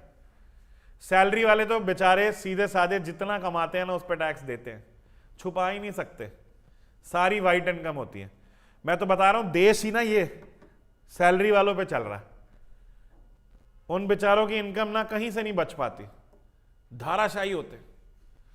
मैं बता रहा हूं, मेरा दोस्त और मैं इनकम नहीं डिस्क्लोज करता, मेरा दोस्त और मैं, वो सैलरी मैं बिजनेस, ऑलमोस्ट बराबर बराबर कमाते हैं। वो 1.5 लाख रुपए टैक्स देता साल का। मैंने पिछले साल 1200 दिया था, इस साल वो भी नहीं दिया। समझ रहे हो कितनी दिक्कत वाली बात है उसके? 1.5 लाख रुपए टैक्स। आपको कोई कह दे 1.5 लाख रुपए टैक्स देना है, आप चाहे 20 लाख रुपए साल के कमा रहे हो, दर्द तो होगा ना, है कि नहीं? मत ही बता। तो समझने वाली बात है। सबसे बेचारी जात कौन सी है बेटा? सैलरी वाली। Income under that salary, PGBP, house property, capital gains और other sources. Is that clear? अच्छा, अब मेरी बात बड़े ध्यान से सुनेंगे। सबसे पहले यहां पे देखना है कि income under the head salary. मान लीजिए आपको सैलरी की इनकम निकालना आता है और आपने ये टोटल निकाल लिया, ओके। फिर income under the head PGBP, ये भी निकाल लिया। Income under the head capital gains, ये भी निकाल लिया। Income under the head house property, ये भी निकाल लिया। इनकम अंडर द हेड क्या बचा? अदर सोर्सेस, ये भी निकाल लिया। ये इनकम सबका टोटल करोगे जब आप, इसे आप कहोगे ग्रॉस टोटल इनकम। पहले तो ये बात समझनी है, क्या कहेंगे हम इसे? Gross total income. ये लिखना है बेटा ऐसे, खाली क्या बैठे हो? हाँ, ये ऐसे लिखना है कि सारे हेड्स की इनकम जब टोटल कर दी जाती है तो क्या निकल के आता है? Gross total income. जल्दी से लिखो बेटा। और एक बात सुन लो, टैक्स का और अकाउंट्स का अलग अलग रजिस्टर बनेगा। साफ, सुंदर, सुशील, समझ में आ रही है? इतना बढ़िया रजिस्टर होना चाहिए कि तुम्हारे पेपर खत्म होने के बाद OLX पे डालो तो बिक जाए। समझ में आ रही है कि नहीं? नोट्स तुम्हारे बेस्ट फ्रेंड हैं। तुम अगर मुझसे एग्जाम टाइम पे कोई डाउट पूछोगे, most likely I will ask you to open your register. Is that clear? And if you will open your register before calling me, you will not call me, because I will make sure that I make you write notes which will help you in the examination. समझ में आ रही है? Notes are very important. Clear enough? तुम्हें पता है, जब मैं टैक्स पढ़ता था, जब मैंने पहली बार टैक्स पढ़ा, जो मेरे टीचर थे वो डिक्टेट करवाते थे, सिर्फ लिखवाते नहीं थे, बोर्ड पे लिखते नहीं थे कुछ, ऐसे पीछे हाथ दोनों रख लेते थे और चलते रहते थे, यहां से यहां डिक्टेट करवाते रहते थे। 6 रजिस्टर भरे थे मेरे टैक्स के, 6। वो जो, मैं गरीब था बेटा, वो जो ब्राउन वाले नहीं आते रफ पेपर वाले, 15-15 रुपए के आते थे उस टाइम पे, 6 रजिस्टर भरे थे। अच्छा, बहुत अच्छे से पढ़े हम लोग, 6 रजिस्टर भी भरे, लेकिन एक वहां पे डिसएडवांटेज था, क्लासेस में टाइम बहुत लग जाता था, क्योंकि सारा लिखने में टाइम लगेगा ना। तो इसलिए जब मैंने पढ़ाना शुरू किया, मैंने उनकी टेक्निक और अपनी टेक्निक दोनों को मिक्स करा। अब मैं आपको रिटन नोट्स दूंगा, पहली बात तो हमें लिखने का टाइम व्यर्थ नहीं करना पड़ेगा, लेकिन मैं आपको साथ साथ में short notes, flow charts, diagrams लिखवाऊंगा, बनवाऊंगा। Is that clear? Flow chart से जब हम पढ़ेंगे, हमें वही चीज जो साथ में नोट्स में लिखी हुई है वो शॉर्ट में समझ में आएगी। Is that clear? शॉर्ट में समझना है, फ्लो चार्ट देख लेंगे, शॉर्ट नोट देख लेंगे, नहीं तो बुक से जो हमें नोट्स मिलने हैं उससे देख लेंगे। क्लियर है? ठीक है ना? आपको सारे नोट्स प्रोवाइड किए जाएंगे। आपको जो मैं बुक देता हूं दैट विल बी 1 पेज खाली, 1 पेज थ्योरी। तो जैसे अगर हम क्या करेंगे, इस टॉपिक के बारे में बात करनी है, फ्लो चार्ट बनाना है, तो इस पेज पे बना लेंगे, लेकिन फिर भी आपका एक टैक्स का रजिस्टर अलग से होना चाहिए। मैं पूरे प्रोसेस वाइज आपके नोट्स बनवाऊंगा, पूरा स्ट्रीमलाइन करके बनेगा, डोंट वरी। और एक बात और मैं बता दूं कि कई बार आप मूवी देख रहे होते हो, स्टार्टिंग में आपको थोड़ा थोड़ा समझ में आ रहा होता है, थोड़ा थोड़ा नहीं आ रहा होता है, मिडिल में जाके समझ में आता है, ओ ये कहानी कैसे जुड़ रही है। टैक्स में ऐसा ही कुछ होने वाला है। अकाउंट्स में आपको अलग अलग चैप्टर्स हैं, एक चैप्टर समझ में आ गया, दूसरा अलग चैप्टर है, लिंक नहीं है। टैक्स पूरा लिंक्ड है, पूरा लिंक्ड है। आप एक बात बताओ, आपको ऐसा व्यक्ति आपके दिमाग में आ रहा है जो जॉब भी करता हो, बिजनेस भी करता हो? अपनी रियल लाइफ में सोचना, ऐसा बंदा कोई आ रहा है दिमाग में जो जॉब भी करता है, बिजनेस भी करता है? आ रहा होगा, है? उसका घर भी होगा जो उसने किराए पे चढ़ा रखा होगा, हो सकता है उसने कोई प्रॉपर्टी भी बेची हो, सोना बेचा हो सकता है उसके बैंक में इंटरेस्ट आ रहा हो। यानी एक ऐसा बंदा जिसके 5 तरह की इनकम आ रही है कि नहीं? तो उस 5 तरह की इनकम को कैलकुलेट करके उस पर टैक्स कैलकुलेट करने के लिए आपको तो 5 चैप्टर पढ़ने पड़ेंगे ना। क्या आप 2 चैप्टर पढ़ने के बाद उस बंदे के साथ जाके कह सकते हो हाँ भाई तेरा टैक्स मैं निकालता हूं? कर सकते हो आप? नहीं ना, पूरा चैप्टर पढ़ना पड़ेगा बेटा, पूरा देखना पड़ेगा एक एक करके। ओके, हाँ जी, 5 हेड्स को टोटल करें तो क्या निकलता है? ये याद रखना है, भूलना नहीं है। 5 हेड्स को टोटल करें तो क्या निकलता है? Gross total income. अब मेरी बात सुनिए, क्या इस पे टैक्स देना? नहीं, इस पे टैक्स नहीं देना। सरकार आपको इसमें से कुछ छूट देती है, कहती है deductions. Deductions under section 80C to 80U। हाँ जी, deductions under section 80C to 80U। Sir ये डिडक्शंस क्या होती हैं? पहले 80C to 80U से घबराना नहीं है बेटा, ठीक है ना? टेंशन मत लेना। आपको लग रहा है ओके ABCD से अगर गिने सर तो C से लेकर U के बीच में बहुत सारे सेक्शन आ जाएंगे सर। घबराना नहीं है बेटा, सिर्फ वो नहीं है, 80C है, फिर CCC है, फिर CCD है, फिर CCE है, फिर D है, फिर DD है, फिर DDB है। नहीं रहने दो, पहली क्लास है DDB 1 है। अच्छा, शो ऑफ कर रहा है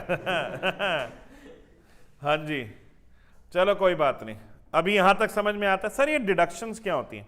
देखो, गवर्नमेंट का एकमात्र हथियार क्या है, आप सोचो, टैक्स। गवर्नमेंट को लगता है शराब पीना सेहत के लिए हानिकारक है, गवर्नमेंट क्या करती है, शराब पे टैक्स लगा देती, ठीक है ना। गवर्नमेंट को लगता है सिगरेट पीना हानिकारक है, सिगरेट पे टैक्स लगा देती। वैसे ही इनकम टैक्स भी मोटिव होता है गवर्नमेंट का, एक टूल है to promote things and to discourage things. समझ में आ रही है? अब एक बात बताओ, सोच के बताना कि आपकी मेडिकल इंश्योरेंस अगर है, मेडिकल इंश्योरेंस समझते हो? हाँ जी, समझते हो? हाँ, तो मेडिकल इंश्योरेंस अगर आपकी है तो ये आपके लिए अच्छा होगा कि नहीं होगा, पहले ये बताओ। होगा ना? मेडिकल इंश्योरेंस होना अच्छी बात है कि नहीं है? है। गवर्नमेंट के लिए भी अच्छी बात है, क्योंकि अगर आपकी मेडिकल इंश्योरेंस है तो आप प्राइवेट हॉस्पिटल अफोर्ड कर पाओगे, और आप प्राइवेट हॉस्पिटल में जाओगे और गवर्नमेंट हॉस्पिटल्स पे बर्डन कम पड़ेगा, और गवर्नमेंट हॉस्पिटल्स जो एक्चुअली में नीडी हैं उनके लिए सर्विसेज दे पाएंगे। सो अगर आपकी मेडिकल इंश्योरेंस होती है तो गवर्नमेंट को फायदा होगा कि नहीं होगा? होगा ना। तो गवर्नमेंट कहती है एक काम करो, अपनी मेडिकल इंश्योरेंस करवा लो। आप कहते हो बड़ी महंगी है यार, हम हिंदुस्तानी ना, वैसे मैं बता रहा हूं, तुम लोग बुरा मत मानना है कि वैसे हम बनियों को बदनाम करते हैं, लेकिन at the end of the day हम सभी बनिए हैं। हम ऐसे लोग हैं जो मेडिकल इंश्योरेंस करवा लेते हैं और साल के अंत में दुखी होते हैं, यार इस साल बीमार नहीं पड़ा, इंश्योरेंस के पैसे बेकार गए हैं, एक बार तो हॉस्पिटल हो ही आता है कि नहीं? मैं तुम्हें क्या बताऊं, मेरा एक दोस्त, टर्म इंश्योरेंस पता है किसी को क्या होती है? टर्म पता है? टर्म इंश्योरेंस नहीं, लाइफ इंश्योरेंस पता है? अच्छा, लाइफ इंश्योरेंस कुछ टाइप की होती है ना, तो लाइफ इंश्योरेंस मैं आपको मैं वही बता रहा था, पता नहीं बताया नहीं मैंने उस बैच में। टर्म इंश्योरेंस क्या होती है, सुनिएगा जरा ध्यान से, कि 1 करोड़ रुपए की आपकी लाइफ इंश्योरेंस हो जाएगी 1 साल की। आप अपनी एज के अकॉर्डिंग पैसे दो, जैसे मेरी एज के अकॉर्डिंग मुझे हो सकता है 10,000 रुपए करीब देने पड़े, 10,000 rupees, and my life will be insured for 1 crore. If I die during that year, my family, my nominee would get 1 crore. But if I don't, I will have to give that money again in the next year in order to get the policy continued. समझ में आ रही है? 10 साल तक नहीं मरा, कोई वापस नहीं मिल रहे पैसे उसमें। वो कौन सी पॉलिसी होती है? टर्म। एक होती है इन्वेस्टमेंट वाली, उसमें इतना बड़ा अमाउंट नहीं होता। जैसे मेरी एक पॉलिसी है LIC की, 5 लाख रुपए सम अश्योर्ड है मेरा, मैं हर साल 24,000 रुपए देता हूं, और अगर मेरे को कुछ हो गया तो मेरे घर वालों को कम से कम 5 लाख रुपए मिल जाएंगे। लेकिन अगर मुझे कुछ नहीं हुआ तो 20 साल बाद मुझे पैसे वापस मिलेंगे। समझ में आ रही है? वो टर्म प्लान नहीं होता, वो टर्म इंश्योरेंस नहीं होती। समझ में आ रही है? तो मेरा दोस्त एक टर्म इंश्योरेंस करवा ली, कहने पे किसी के 8,000 रुपए, 1 करोड़ रुपए की इंश्योरेंस, 2 साल बाद करवाई नहीं, कहता बेकार पैसा है यार, मरा ही नहीं।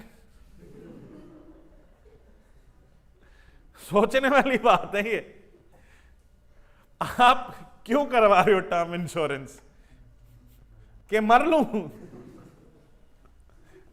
है? मेडिकल इंश्योरेंस करवानी चाहिए। अपने माँ बाप से जाके डिस्कस करना, मम्मी पापा मेरी मेडिकल इंश्योरेंस है कि नहीं है, नहीं है तो करवा देना, नहीं तो मैं घर छोड़ के जा रहा हूं। ठीक है? अच्छा, गवर्नमेंट प्रमोट करती है मेडिकल इंश्योरेंस करवाने के लिए। आप कहते हो सर मेडिकल इंश्योरेंस बहुत महंगी है, गवर्नमेंट कहती है ओ गरीब बनिए हैं, बच्चे ऑफेंड हो रहे हैं हाँ, गवर्नमेंट कहती है कि कोई बात नहीं, चल ठीक है, तेरे को हम बेनिफिट देते हैं, तेरी 10 लाख रुपए की इनकम है, ठीक है, इस पे हमने टैक्स लेना था ना, तूने अगर मेडिकल इंश्योरेंस करवा ली, हम तेरे को क्या देंगे? डिडक्शन। तूने 20,000 की मेडिकल इंश्योरेंस कराई तो हम 20,000 इसमें से माइनस कर देंगे, अब 9,80,000 पे टैक्स दे दियो। ठीक है? इससे क्या होता है? आपकी टैक्स सेविंग हो जाती है। तो आपको थोड़ी मोटिवेशन मिलती है कि आप वो इन्वेस्टमेंट करें।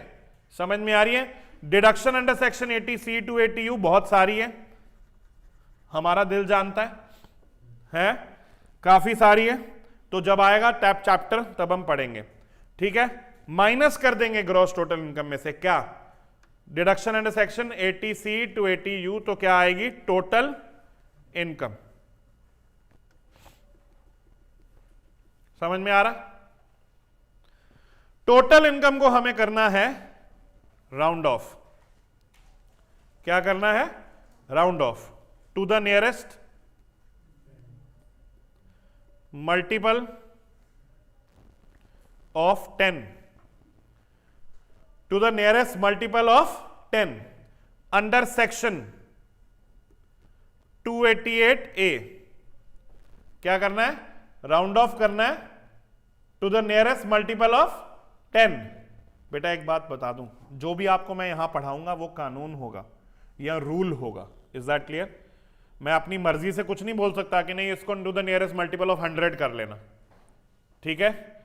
आपको लवली सर भी लॉ पढ़ाएंगे, मैं भी टैक्स में लॉ ही पढ़ा रहा हूं, ये बात आपको समझ में आनी चाहिए। I am also teaching you law, okay, ठीक है। तो आपको क्या करना है? जो राउंड ऑफ करना है वो राउंड ऑफ करने के लिए आपको किसने कहा है? इनकम टैक्स एक्ट ने कहा है। कहां कहा है? 288A में। तो मान लो आपकी जो इनकम है वो 9,69,832 आ गई, तो इसको राउंड ऑफ क्या करेंगे? 969,830। समझ में आ रही है? यही 32 की जगह 37 होता तो, 35 होता तो 40। समझ में आ रही है? 5 या उसके आगे नेक्स्ट मल्टीपल में और 4 या उसके पीछे प्रीवियस मल्टीपल में। ये बात समझ में आ रही? ठीक है, ये बात हो गई क्लियर। अब इस टोटल इनकम पे हमें क्या कैलकुलेट करना है? टैक्स। ये बात समझ में आती है कि नहीं? अब इस टोटल इनकम पे हमें क्या कैलकुलेट करना है? टैक्स। बड़े ध्यान से सुनेंगे मेरी बात। सारे हेड्स टोटल करें तो क्या आ गया? ग्रॉस टोटल इनकम में से क्या माइनस करेंगे? Under section 80C to 80U। ये बात समझ में आ रही है? By the way, deduction under section 80C to 80U को और डिडक्शंस अंडर, हाँ जी बताओ, चैप्टर 6A B कहा जाता है, ठीक है। तो चैप्टर देखो, आपका जो भी एक्ट होता है ना, it is divided into chapters and then further into sections. तो ये जो 80C टू 80U है, ये कौन से चैप्टर में आ रहे हैं? 6A। अच्छा एक बात और बेटा, सबको, तुम्हें कसम है सबको, आशी की, मेरी नहीं, मेरी जान थोड़ी कीमती है, ठीक है, आपकी भी कीमती है बेटा, हाँ ठीक है, बच्चे की कसम नहीं देता, आशी के बालों की। हाँ चलो ठीक है, तुमने अगर ये बात नहीं मानी तो ये बच्चा क्लास में रोशनी फैलाएगा, ठीक है। हाँ सुनो मेरी बात ध्यान से, कि आपको जब मैं 6A बोल रहा हूं, मैंने रोमन में लिखा 6, A कैपिटल में लिखा, आपने ऐसे ही लिखना है। समझ में आ रही है? जब मैंने आपको 288A बोला तो A कैपिटल है ना, अच्छा A ब्रैकेट में है नहीं ना, तो आपने ऐसे का ऐसे ही ध्यान रखना है।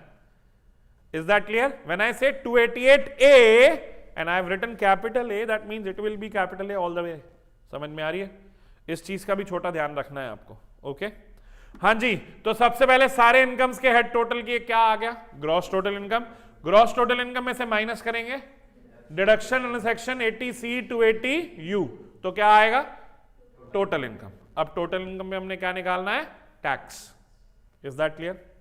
चलिए अब पढ़ते हैं computation of tax. For that income is divided into 2 parts, ठीक है। कंप्यूटेशन ऑफ टैक्स करने के लिए हम इनकम को कितने पार्ट्स में डिवाइड कर रहे हैं? 2 पार्ट्स में, 2 पार्ट्स में, ठीक है। एक है नॉर्मल इनकम और एक है special category income. Is that clear? Income को कितने पार्ट्स में डिवाइड कर दिया? नॉर्मल इनकम और स्पेशल कैटेगरी इनकम।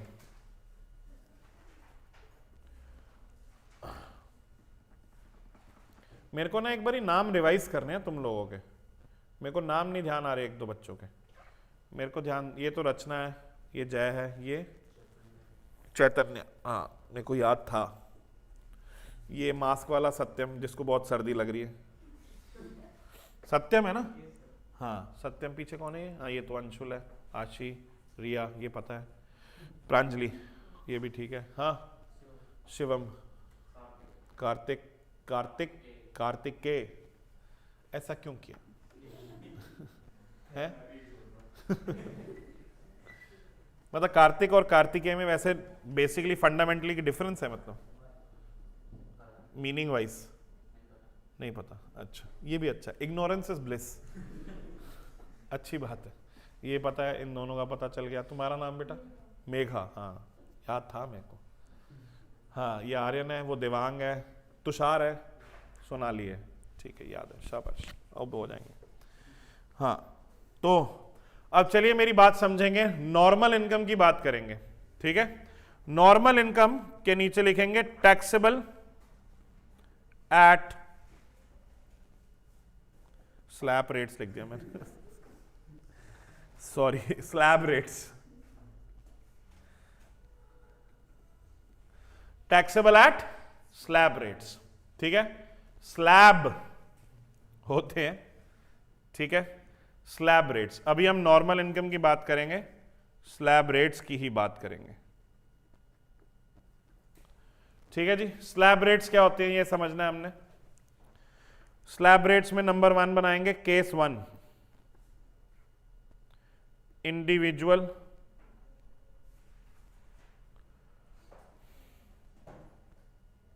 हाँ जी किसकी बात कर रहे हैं हम, individual who is of the age less than 60 years, कितने साल से कम बता रहा हूं, 60 साल से कम, समझ में आ रही है। तो एक ऐसा व्यक्ति जो कितने साल से कम है, 60 साल से कम है, ठीक है। इसके अंदर एक और बात करूंगा, अब ध्यान से देखना, इंडिविजुअल किसकी बात कर रहा हूं, who is of the age less than 60 years, plus एक और बंदे की बात कर रहा हूं, ठीक है, प्लस इंडिविजुअल, इसमें ना रेजिडेंट भी डाल लो word, individual resident plus individual non resident any age है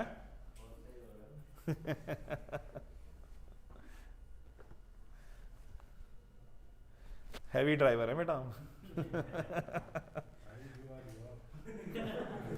क्या हो, जुआरी, अबे यहां जहां जुआ आ गया बे, अरे एक बार 3 पत्ती खेली है, 100 रुपए जीत के आया हूं, कह रहा जुआरी है, अच्छा सही है। मैं तो गोवा भी गया था, गोवा में कसिनो में भी गया था, जेब में वही स्ट्रैटेजी अपनी सेम है, 2500 रुपये लेके गया था कि ये हार के आने हैं, और मकसद पूरा किया, हार के आया हूं, 1 रुपया नहीं बाहर आया। गोवा में बेटा मैं बता रहा हूं, गोवा जाओ ना कभी भी जिंदगी में, कोई गया ही होगा आप में से है, लेकिन अभी तुम्हारा गया हुआ गोवा गोवा नहीं गिना जाएगा, फैमिली के साथ गए थे, बेकार है जाओ तो बेटा मित्रों के साथ, तब अच्छा है गोवा, कजन्स के साथ भी काउंट नहीं होता, ठीक है ना, दोस्तों के साथ गोवा जाओ तो असली गोवा आप देख पाओगे। तो गोवा जाओ ना बेटा, कसिनो जाओ ना, मेरी वाली स्ट्रैटेजी फॉलो करना, क्या जो एक्स्ट्रा पैसे हों फेंकने लायक वो लेके जाना, और वही हार के बस वापस आ जाना, मन में ये सोच के जाना कि ये हारने जा रहा हूं, दुख कम होता है, वहां जीतना थोड़ा मुश्किल काम है, मेरे को ऐसा लगता है। नहीं मैं तो बेटा शुरू से ही हारा मैं शुरू से ही हारा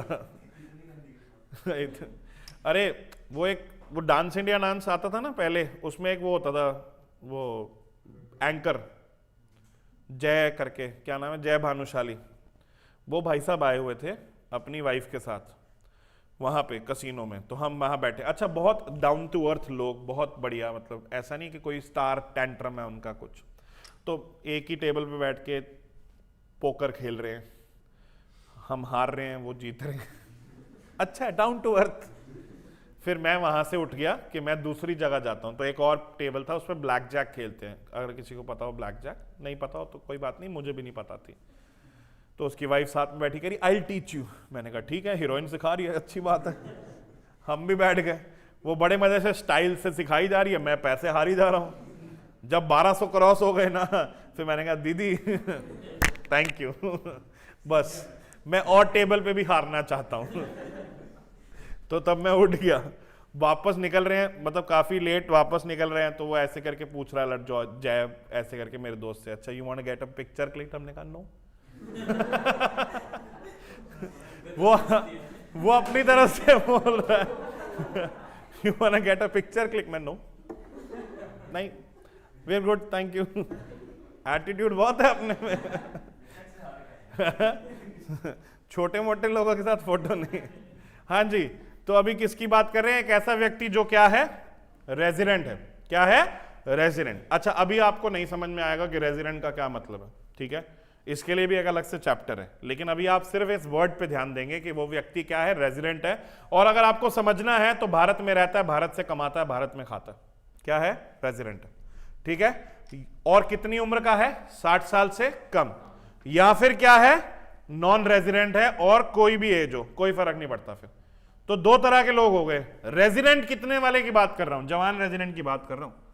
जवान रेजिडेंट माने 60 ईयर्स से कम, पूरा 60 नहीं, 60 से कम, पूरे साल में किसी भी टाइम उसका 60th बर्थडे नहीं होना चाहिए। समझ में आ रही है? उसकी अगर हम बात करें तो उसके पहले 2.5 लाख रुपए की कमाई पे उसे निल टैक्स देना है। कितना टैक्स देना है? निल। मतलब अगर आप 20,000 रुपए महीने की नौकरी करते हो, आपको टैक्स देने की जरूरत है नहीं। 20 × 12 240 ही तो हुआ है कि नहीं? टैक्स देने की जरूरत नहीं है।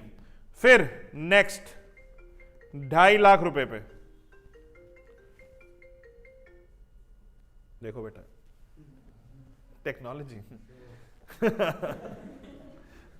हम घड़ी से ही फोन काट देते हैं। नेक्स्ट 2.5 लाख रुपए पे 5% टैक्स देना। अब इसका क्या मतलब है कि मान लो आप 4 लाख रुपए कमाते हो, तो इसमें पहले 2.5 लाख रुपए पे कितना टैक्स दे दिया? निल। फिर अगले 1.5 लाख रुपए बचे ना, उस पे कितना टैक्स देना है? 5%। समझ में आया? तो 1.5 लाख रुपए का 5% कितना होता है? 7,500। तो ये टैक्स बनेगा। Is that clear? सर अगर हमारी इनकम इससे भी ज्यादा हो तो फिर नेक्स्ट 5 लाख रुपए पे 20%, सीधा जंप हो गया। 5 से कितना जंप हो गया? 20। कुछ समझ में आ रहा? तो नेक्स्ट 5 लाख रुपए पे कितना % टैक्स देना? 20। तो एक बात बताओ, 9 लाख रुपए अगर आपकी इनकम है तो अब इस पे कितना टैक्स बनेगा? सोचें। पहले 2.5 लाख रुपए तो कुछ नहीं बनना, फिर अगले 2.5 लाख पे 5% यानी 12,500। कितने बचे? 4 लाख बचे। 4 लाख पे 20% यानी के 80,000 यानी के 92,500। ये टैक्स देना है। सोच रहे हो? अब देखो जरा, 9 लाख कमाते हो अगर आप, तो आपको कितना टैक्स देना? 92,500। लेकिन यहां सोचने की बात है कि 9 लाख टैक्सेबल इनकम हो अगर आपकी। समझ में आ रही है? टोटल इनकम की बात नहीं कर, कितनी बात करें? टैक्सेबल इनकम हो। आपकी जो इनकम होती है, सारी इनकम पे टैक्स नहीं देना होता आपको, वो कैलकुलेट करना हम सीखेंगे, ठीक है। लेकिन आपको यहां पे ये समझना है कि अगर आपकी 4 लाख रुपए की इनकम है तो आपको पहले 2.5 पे निल, अगले 1.5 पे 5, बस। अगर आपकी 9 लाख की इनकम है तो पहले 2.5 पे निल, अगले 2.5 पे 5% और अगले 4 पे 20%। सर मेरी अगर 10 से ऊपर है तो अबव 10 lakhs 30%। कितनी है? 30%। अबव 10 lakhs कितनी है? 30%। तो सोचते हैं यही अगर आपकी इनकम 12 लाख हो तो? सब लोग अपना दिमाग लगाओ, कैलकुलेट करो फटाफट, सोचो।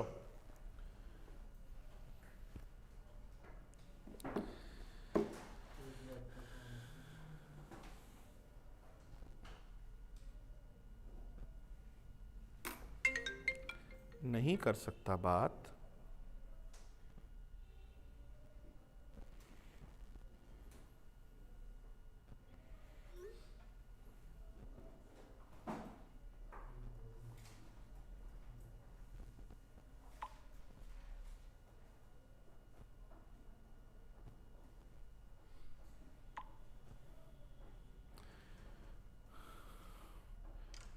ठीक है।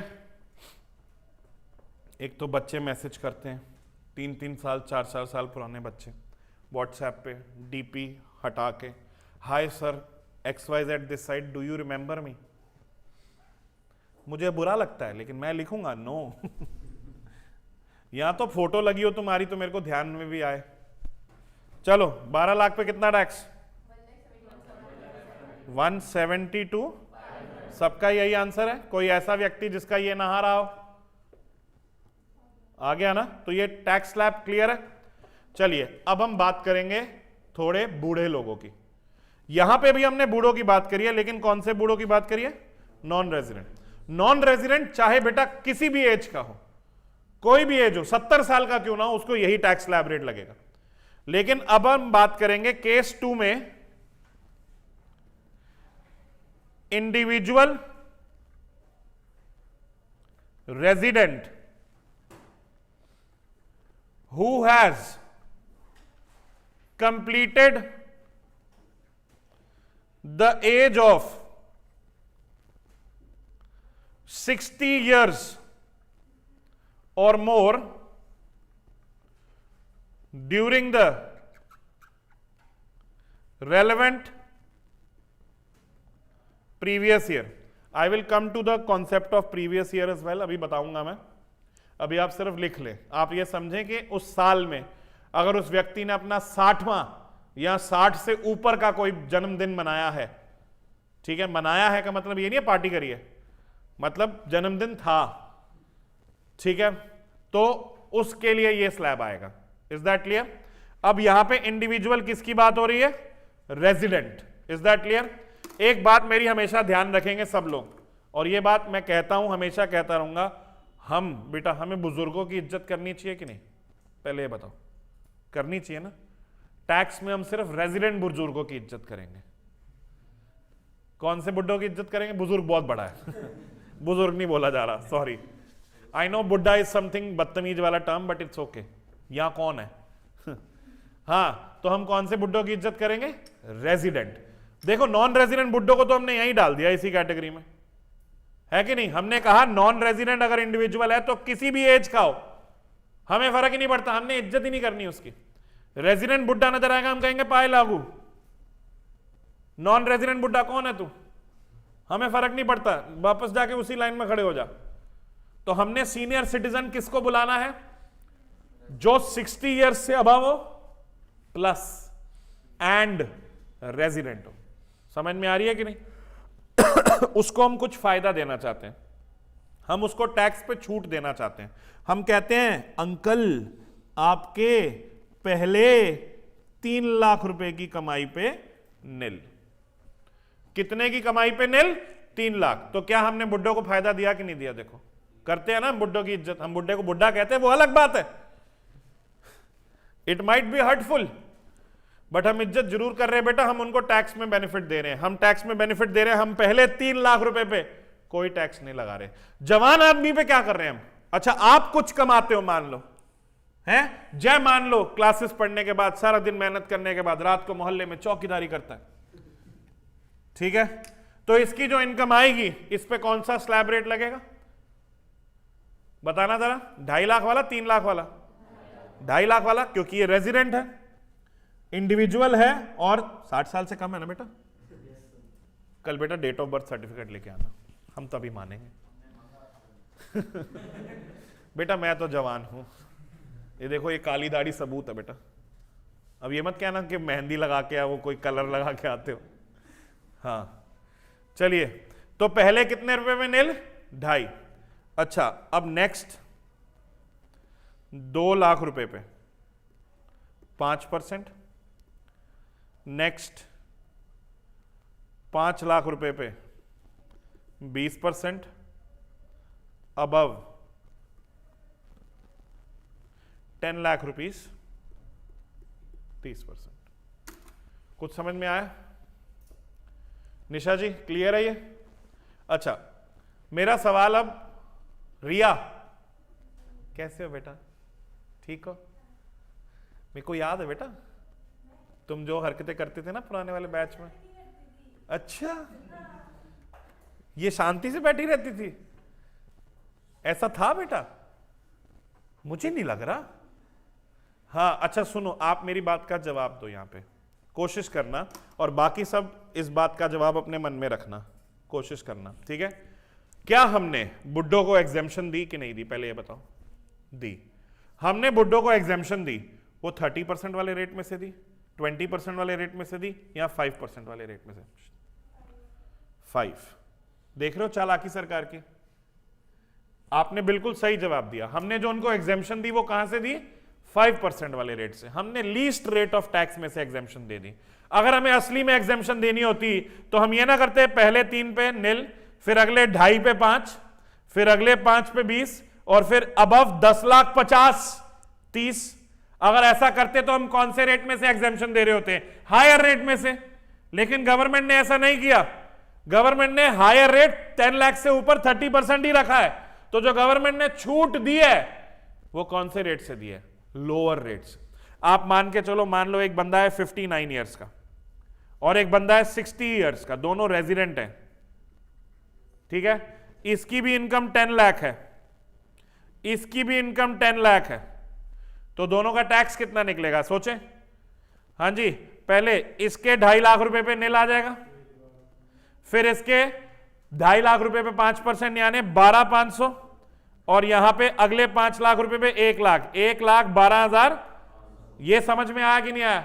इसकी बात करें तो भाई के पहले 3 लाख रुपए पे निल, अगले 2 लाख रुपए पे 5% यानी के 10,000, और अगले 5 लाख रुपए पे 1 लाख, यानी 1 लाख रुपए यहां पे आ जाएगा, यानी 1,10,000। दोनों के टैक्स में सिर्फ कितना फर्क है?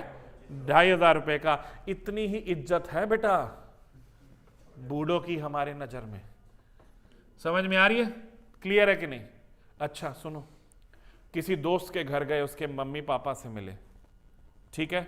मान लो दोस्त के, अब मेरे मोस्टली दोस्तों के मम्मी पापा सीनियर सिटीजन हो रखे हैं, तुम इंतजार करो, तुम्हारे दोस्तों के भी मम्मी पापा हो जाएंगे थोड़े दिनों में, हैं? ज्यादा फर्क थोड़ी तुम्हारी मेरी उम्र में, यही कोई 2-3 साल मल्टीप्लाइड बाय कुछ है। अच्छा, कौन से ईयर बॉर्न हो तुम लोग? 2003 कौन है भाई? तू तो अंकल ही बुला ले मुझे। मैं बेटा 18+ समथिंग, 18+ समथिंग बेटा, 18+18 मारूं पकड़ के तेरी ऐसी तैसी। हाँ नहीं, वेट मैं बता देता हूं, वेट में टेंशन नहीं है। वेट बेटा मेरा 1 क्विंटल से 2-4 किलो कम है, पूरा क्विंटल नहीं हो पाया मैं अभी, कोशिश जारी है? अच्छा बेटा तुम देखो, तुम्हारे सर ने ना नए साल का रेजोल्यूशन लिया फरवरी में कि अब सर जिम जाएंगे। तुम देखना बेटा, तुम्हारा सिलेबस खत्म होने तक 6 पैक देखना। तो चीख चीख के सबको स्कीम बता दे हैं? तुम देखना, मैं हर बैच में वादा करता हूं, किसी बैच में तो पूरा होगा। अबे जिम के पैसे लगते हैं, दे रखे। वो देखो, वो जाना या ना जाना अलग बात है, जिम वाले के बच्चे नहीं पढ़ेंगे स्कूल में, कैसे कमाएगा वो अगर मेरी जैसी सारी दुनिया हो गई तो? बेटा मैं बता रहा हूं, मैं पतला होके दिखाऊंगा तुम्हें। आशी की नहीं, आशी की कसम नहीं इस बारे में। अच्छा आप सुनो, दोस्तों के घर जाते हैं, उनके पेरेंट्स मिलते हैं, इज्जत आती है बेटा? उनके दादा दादी मिले तो इज्जत आती है कि नहीं आती है? थोड़ी और आती है। तो अब हम सीनियर सिटीजन्स के ऊपर भी एक कैटेगरी पे जाएंगे, वेरी सीनियर या सुपर सीनियर। समझ में आ रही है? तो केस नंबर 2 था ये हमारा। केस नंबर 2 के बाद आएगा केस नंबर 3। केस नंबर 3 क्या है? Resident individual who completes the age of 80 years or more during the relevant previous year। कितनी उम्र कंप्लीट करिए भाई? 80 इयर्स और मोर। 80 वाले को क्या बोलेंगे हम? Super senior. क्या लगता है इनको और टैक्स में रिलैक्सेशन दे देनी चाहिए? हैं? आखिरी पल है इनके धरती पे। यार देखो, I might sound insensitive but it is reality है। क्यों टैक्स ले लेके परेशान करना है इनको? तो हम कहते हैं इनके के फर्स्ट 5 लाख पे नील। तो इनकी कितने टैक्स की छूट दे दी हमने? 5 लाख रुपए की। फर्स्ट 5 लाख पे नील। फिर नेक्स्ट 5 लाख पे 20%। समझ रहे हो क्या कर रही है गवर्नमेंट? है? समझ रहे हो? समझ रहे हो क्या कर रही है? पूरा 5% वाला ही उड़ा दिया। और अबव 10 लाख 30%। समझ में आई? तो इधर हमने उनको और छूट दी, लेकिन अगेन रिया जी कौन से रेट में से छूट दी? 5% वाले में से। समझ में आई? तो अब ऐसे करके हम इनकम कैलकुलेट कर सकते हैं किसी भी इंडिविजुअल की। नॉर्मल इनकम, स्पेशल रेट नहीं आया अभी। कौन सी इनकम आई है? नॉर्मल। नॉर्मल इनकम को किस रेट पे टैक्स करना होता है? स्लैब रेट पे। स्लैब रेट्स कितने हैं? 3। पहला स्लैब रेट किसके लिए है? पहला स्लैब रेट रेजिडेंट इंडिविजुअल जो कि 60 साल की उम्र से कम हो, प्लस नॉन रेजिडेंट कोई भी उम्र हो। यह बात समझ में आ रही है? इज दैट क्लियर कि नहीं क्लियर है? रिया बेटा जब 3 साल की थी ये मॉडलिंग करती थी। इसने सेरेलैक के लिए मॉडलिंग करी है। सेरेलैक, सेरेलैक को नहीं आता? इसको लिटा के फोटो खींचते थे, इसके मुंह में सेरेलैक ठूस देते थे। ठीक है, अच्छा उसके लिए इसको यही नहीं पता सेरेलैक क्या होता। बेटा नैरोलैक सुना? सेरेलैक वही सेम वो बच्चों में लगाया।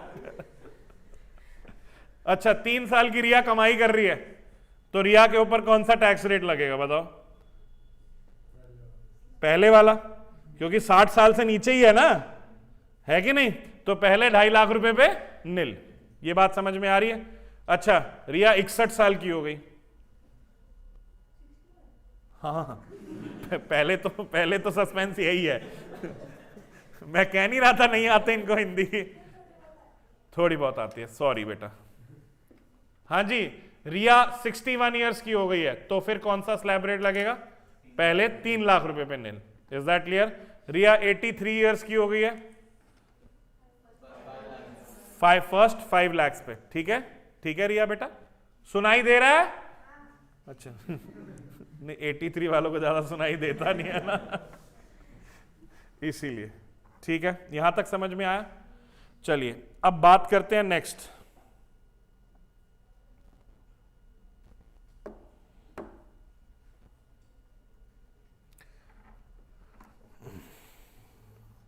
Special rate incomes. इसमें सबसे पहले बात करनी है कैजुअल इनकम की। किसकी बात करनी है? कैजुअल इनकम की। बड़े ध्यान से सुनेंगे गाइस। स्पेशल रेट इनकम में किसकी बात करनी है? Casual income. What is casual income? लिखना शुरू करेंगे साइड में। Income from lottery, card games, crossword puzzles,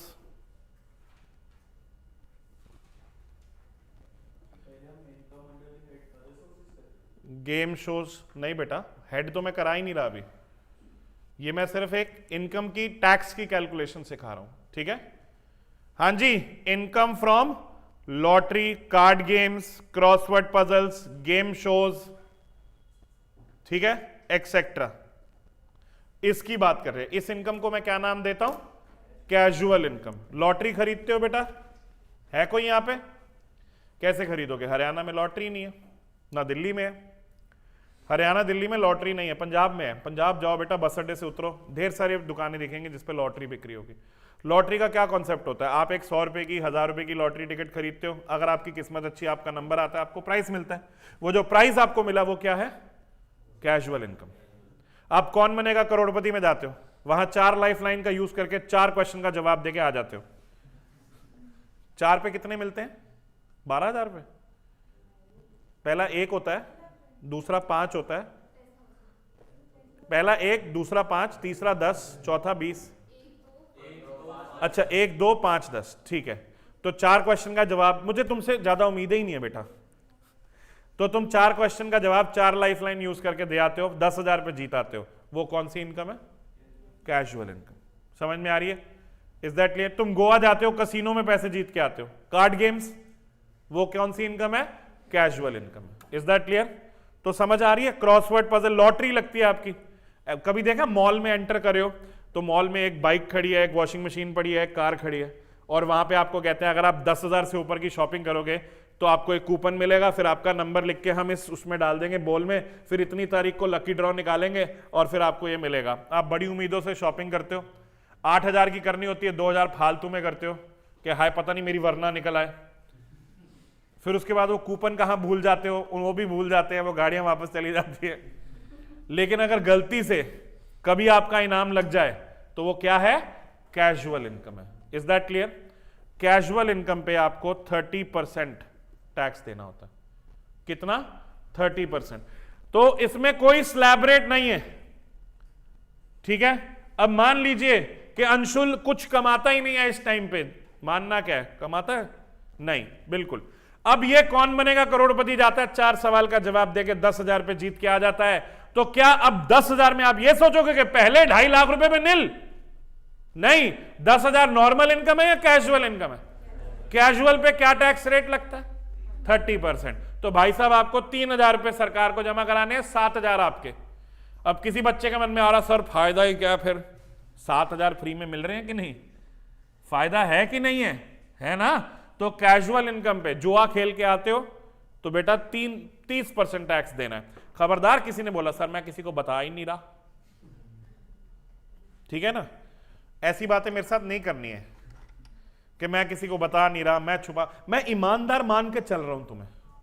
government जब लॉ बनाती है कि भैया खून करने पे आपको फांसी की सजा या 14 साल की उम्र कैद की सजा होगी, तो गवर्नमेंट ये सोच के भी साथ में चले कि आप हो सकता है फिंगरप्रिंट्स ना छोड़ो, लाश के टुकड़े टुकड़े करके नदी में बहा दो। अबे लॉ बना रहे हैं ना, ठीक है। तो कैजुअल इनकम पे क्या टैक्स रेट है? अच्छा सुनना जरा ध्यान से, अंशुल कौन बनेगा करोड़पति की शूटिंग पता कहां होती है? मुंबई में। मुंबई यहां से जाएगा, कैसे जाएगा? ट्रेन पे या फ्लाइट पे? वेरी गुड, अमीर लोग। 4,000 रुपए जाना, 4,000 रुपए वापस आना, 1-2 दिन होटल में भी रुकेगा, 2,000 रुपए पर नाइट के हिसाब से 2 दिन के 4,000 रुपए। अमिताभ बच्चन को गिफ्ट भी देने के लिए गया 2,000 रुपए का, और वहां मुंह बंद करके तो बैठेगा नहीं, खाएगा भी कुछ, एक्स्ट्रा एक्सपेंडिचर और 2,000 रुपए का। तो 4, 4, 4, 12, 12 और 4, 16,000 रुपए खर्चे हैं। जीते कितने हैं भाई ने? 10,000। तो अगर इसका P&L बनाया जाए, प्रॉफिट हुआ है लॉस? लेकिन फिर भी पूरे 10 पे टैक्स देगा। आपको कैजुअल इनकम में से कोई एक्सपेंस माइनस करना अलाउड नहीं है, कोई डिडक्शन माइनस करनी अलाउड नहीं है। मान लो अंशुल बहुत ही सूझबूझ वाला व्यक्ति है, 10,000 रुपए कमाता है और उसमें से 9,000 रुपए की अपनी मेडिकल इंश्योरेंस करवा लेता है, कहता सर ने बताया था। 9,000 रुपए की मेडिकल इंश्योरेंस करा लेता है, मुझे डिडक्शन मिलेगी? नहीं मिलेगी। कैजुअल इनकम में से डिडक्शन भी नहीं मिलती है, कोई एक्सपेंस माइनस करना अलाउड नहीं है। समझ में आई? जय एक रात को जुआ खेल के 1 लाख रुपए हारा, दूसरी रात जुआ खेला 1.5 लाख रुपए जीता, तो 50,000 रुपए टैक्स देने की मंशा रख रहा है। ईमानदार है, कह रहा है 1.5 लाख रुपए जीता तो 1 लाख हारा भी तो था, तो नेट नेट तो 50 जीता, 50 पे टैक्स देना चाहिए। गवर्नमेंट कहती ना मुन्ना ना, कैजुअल इनकम में से कोई लॉस कोई एक्सपेंस माइनस करना अलाउड नहीं है, पूरे 1.5 पे टैक्स दे चल। समझ में आ रही है कि नहीं? सरकार की जाति देख रहे हो बेटा? सरकार कह रही है अगर कैजुअल इनकम है उसमें 1 रुपए का खर्चा माइनस नहीं कर सकते, 1 रुपए का एक्सपेंस माइनस नहीं कर सकते, कोई डिडक्शन नहीं मिलेगी, टोटल अमाउंट पे कितना टैक्स देना है? 30%। Is that clear? तो इसके नीचे नोट भी लिखेंगे, नोट। नोट क्या लिखेंगे? नो एक्सपेंस और deduction is allowed to be deducted from casual income। ये बात समझ में आ रही है? हाँ जी, तो दोबारा से शुरू करेंगे बेटा मेरी बात। हम कौन से सवाल का जवाब दे रहे हैं? How to calculate income tax. हम टैक्स निकालना सीख रहे हैं। टैक्स निकालने सीखने के लिए हमने इनकम को कितने पार्ट्स में बांटा? 5। कितने हेड है? 5। Income under that salary, income under that PGBP, income under the head house property, income under the head capital gain, income under the head other sources. इन पांचों को ऐड करेंगे, क्या बनेगा? Gross total income. Gross total income में से minus करेंगे deductions under section 80C to 80U या चैप्टर 6 से। माइनस कर दोगे तो क्या निकलेगा? टैक्सेबल इनकम, टोटल इनकम, उसको राउंड ऑफ करना है to the nearest multiple of 10 rupees under section 288 capital A. 288A में राउंड ऑफ करने के बाद टैक्स निकालना है। टैक्स निकालने के लिए आपको उस इनकम को 2 पार्ट्स में बांटना पड़ेगा, नॉर्मल इनकम और स्पेशल इनकम। नॉर्मल इनकम पे क्या है? Slab rate. स्लैब रेट कितने हैं? 3। 80 साल के ऊपर वाले रेजिडेंट के लिए, 60 साल के ऊपर वाले रेजिडेंट के लिए और अदर्स के लिए। ये भी तो कह सकते हैं, यही तो कह सकते हैं कि 80 से ऊपर वाला रेजिडेंट, 60 से ऊपर वाला रेजिडेंट और अदर्स। अदर्स में कौन बचा? 60 से नीचे वाला रेजिडेंट और नॉन रेजिडेंट, किसी भी एज वाला। अच्छा, 80 से ऊपर वाला रेजिडेंट है तो पहले 5 पे निल है ना, और अगले 5 पे 20%, 10 के ऊपर 30%। और अगर 60 से ऊपर है, 80 से नीचे है, तो फिर पहले 3 लाख रुपए पे निल, अगले 2 लाख रुपए पे 5%, उसके अगले 5 लाख रुपए पे 20% और टोटल 10 लाख के ऊपर 30%। ये बात ध्यान रहेगी। और जवान लोगों के लिए या नॉन रेजिडेंट्स के लिए, चाहे वो किसी भी एज के हो, रेट ऑफ टैक्स क्या रहेगा? रेट ऑफ टैक्स रहेगा पहले 2.5 लाख रुपए पे निल। अच्छा, ये जो पहली लिमिट है कौन सी वाली? 2.5 लाख, 3 लाख और 5 लाख, इसे हम बेसिक एग्जेम्पशन लिमिट कहते हैं। Basic exemption limit. बेसिक क्यों कहते हैं? ये सबको मिलती है, तो इसको मैं क्या टर्म दूंगा? Basic exemption limit. ये बात ध्यान रहेगी। उसके बाद हमने स्पेशल रेट में एक पढ़ा है अभी तक, कैजुअल इनकम। कैजुअल इनकम समझ में आ गया। कैजुअल इनकम पे क्या टैक्स रेट है? 30%। 30% टैक्स रेट है कैजुअल इनकम पे। और आगे नेक्स्ट क्लास में अब हम करेंगे। अभी आपकी दूसरी क्लास का टाइम है, आप ब्रेक ले लीजिए। Thank you.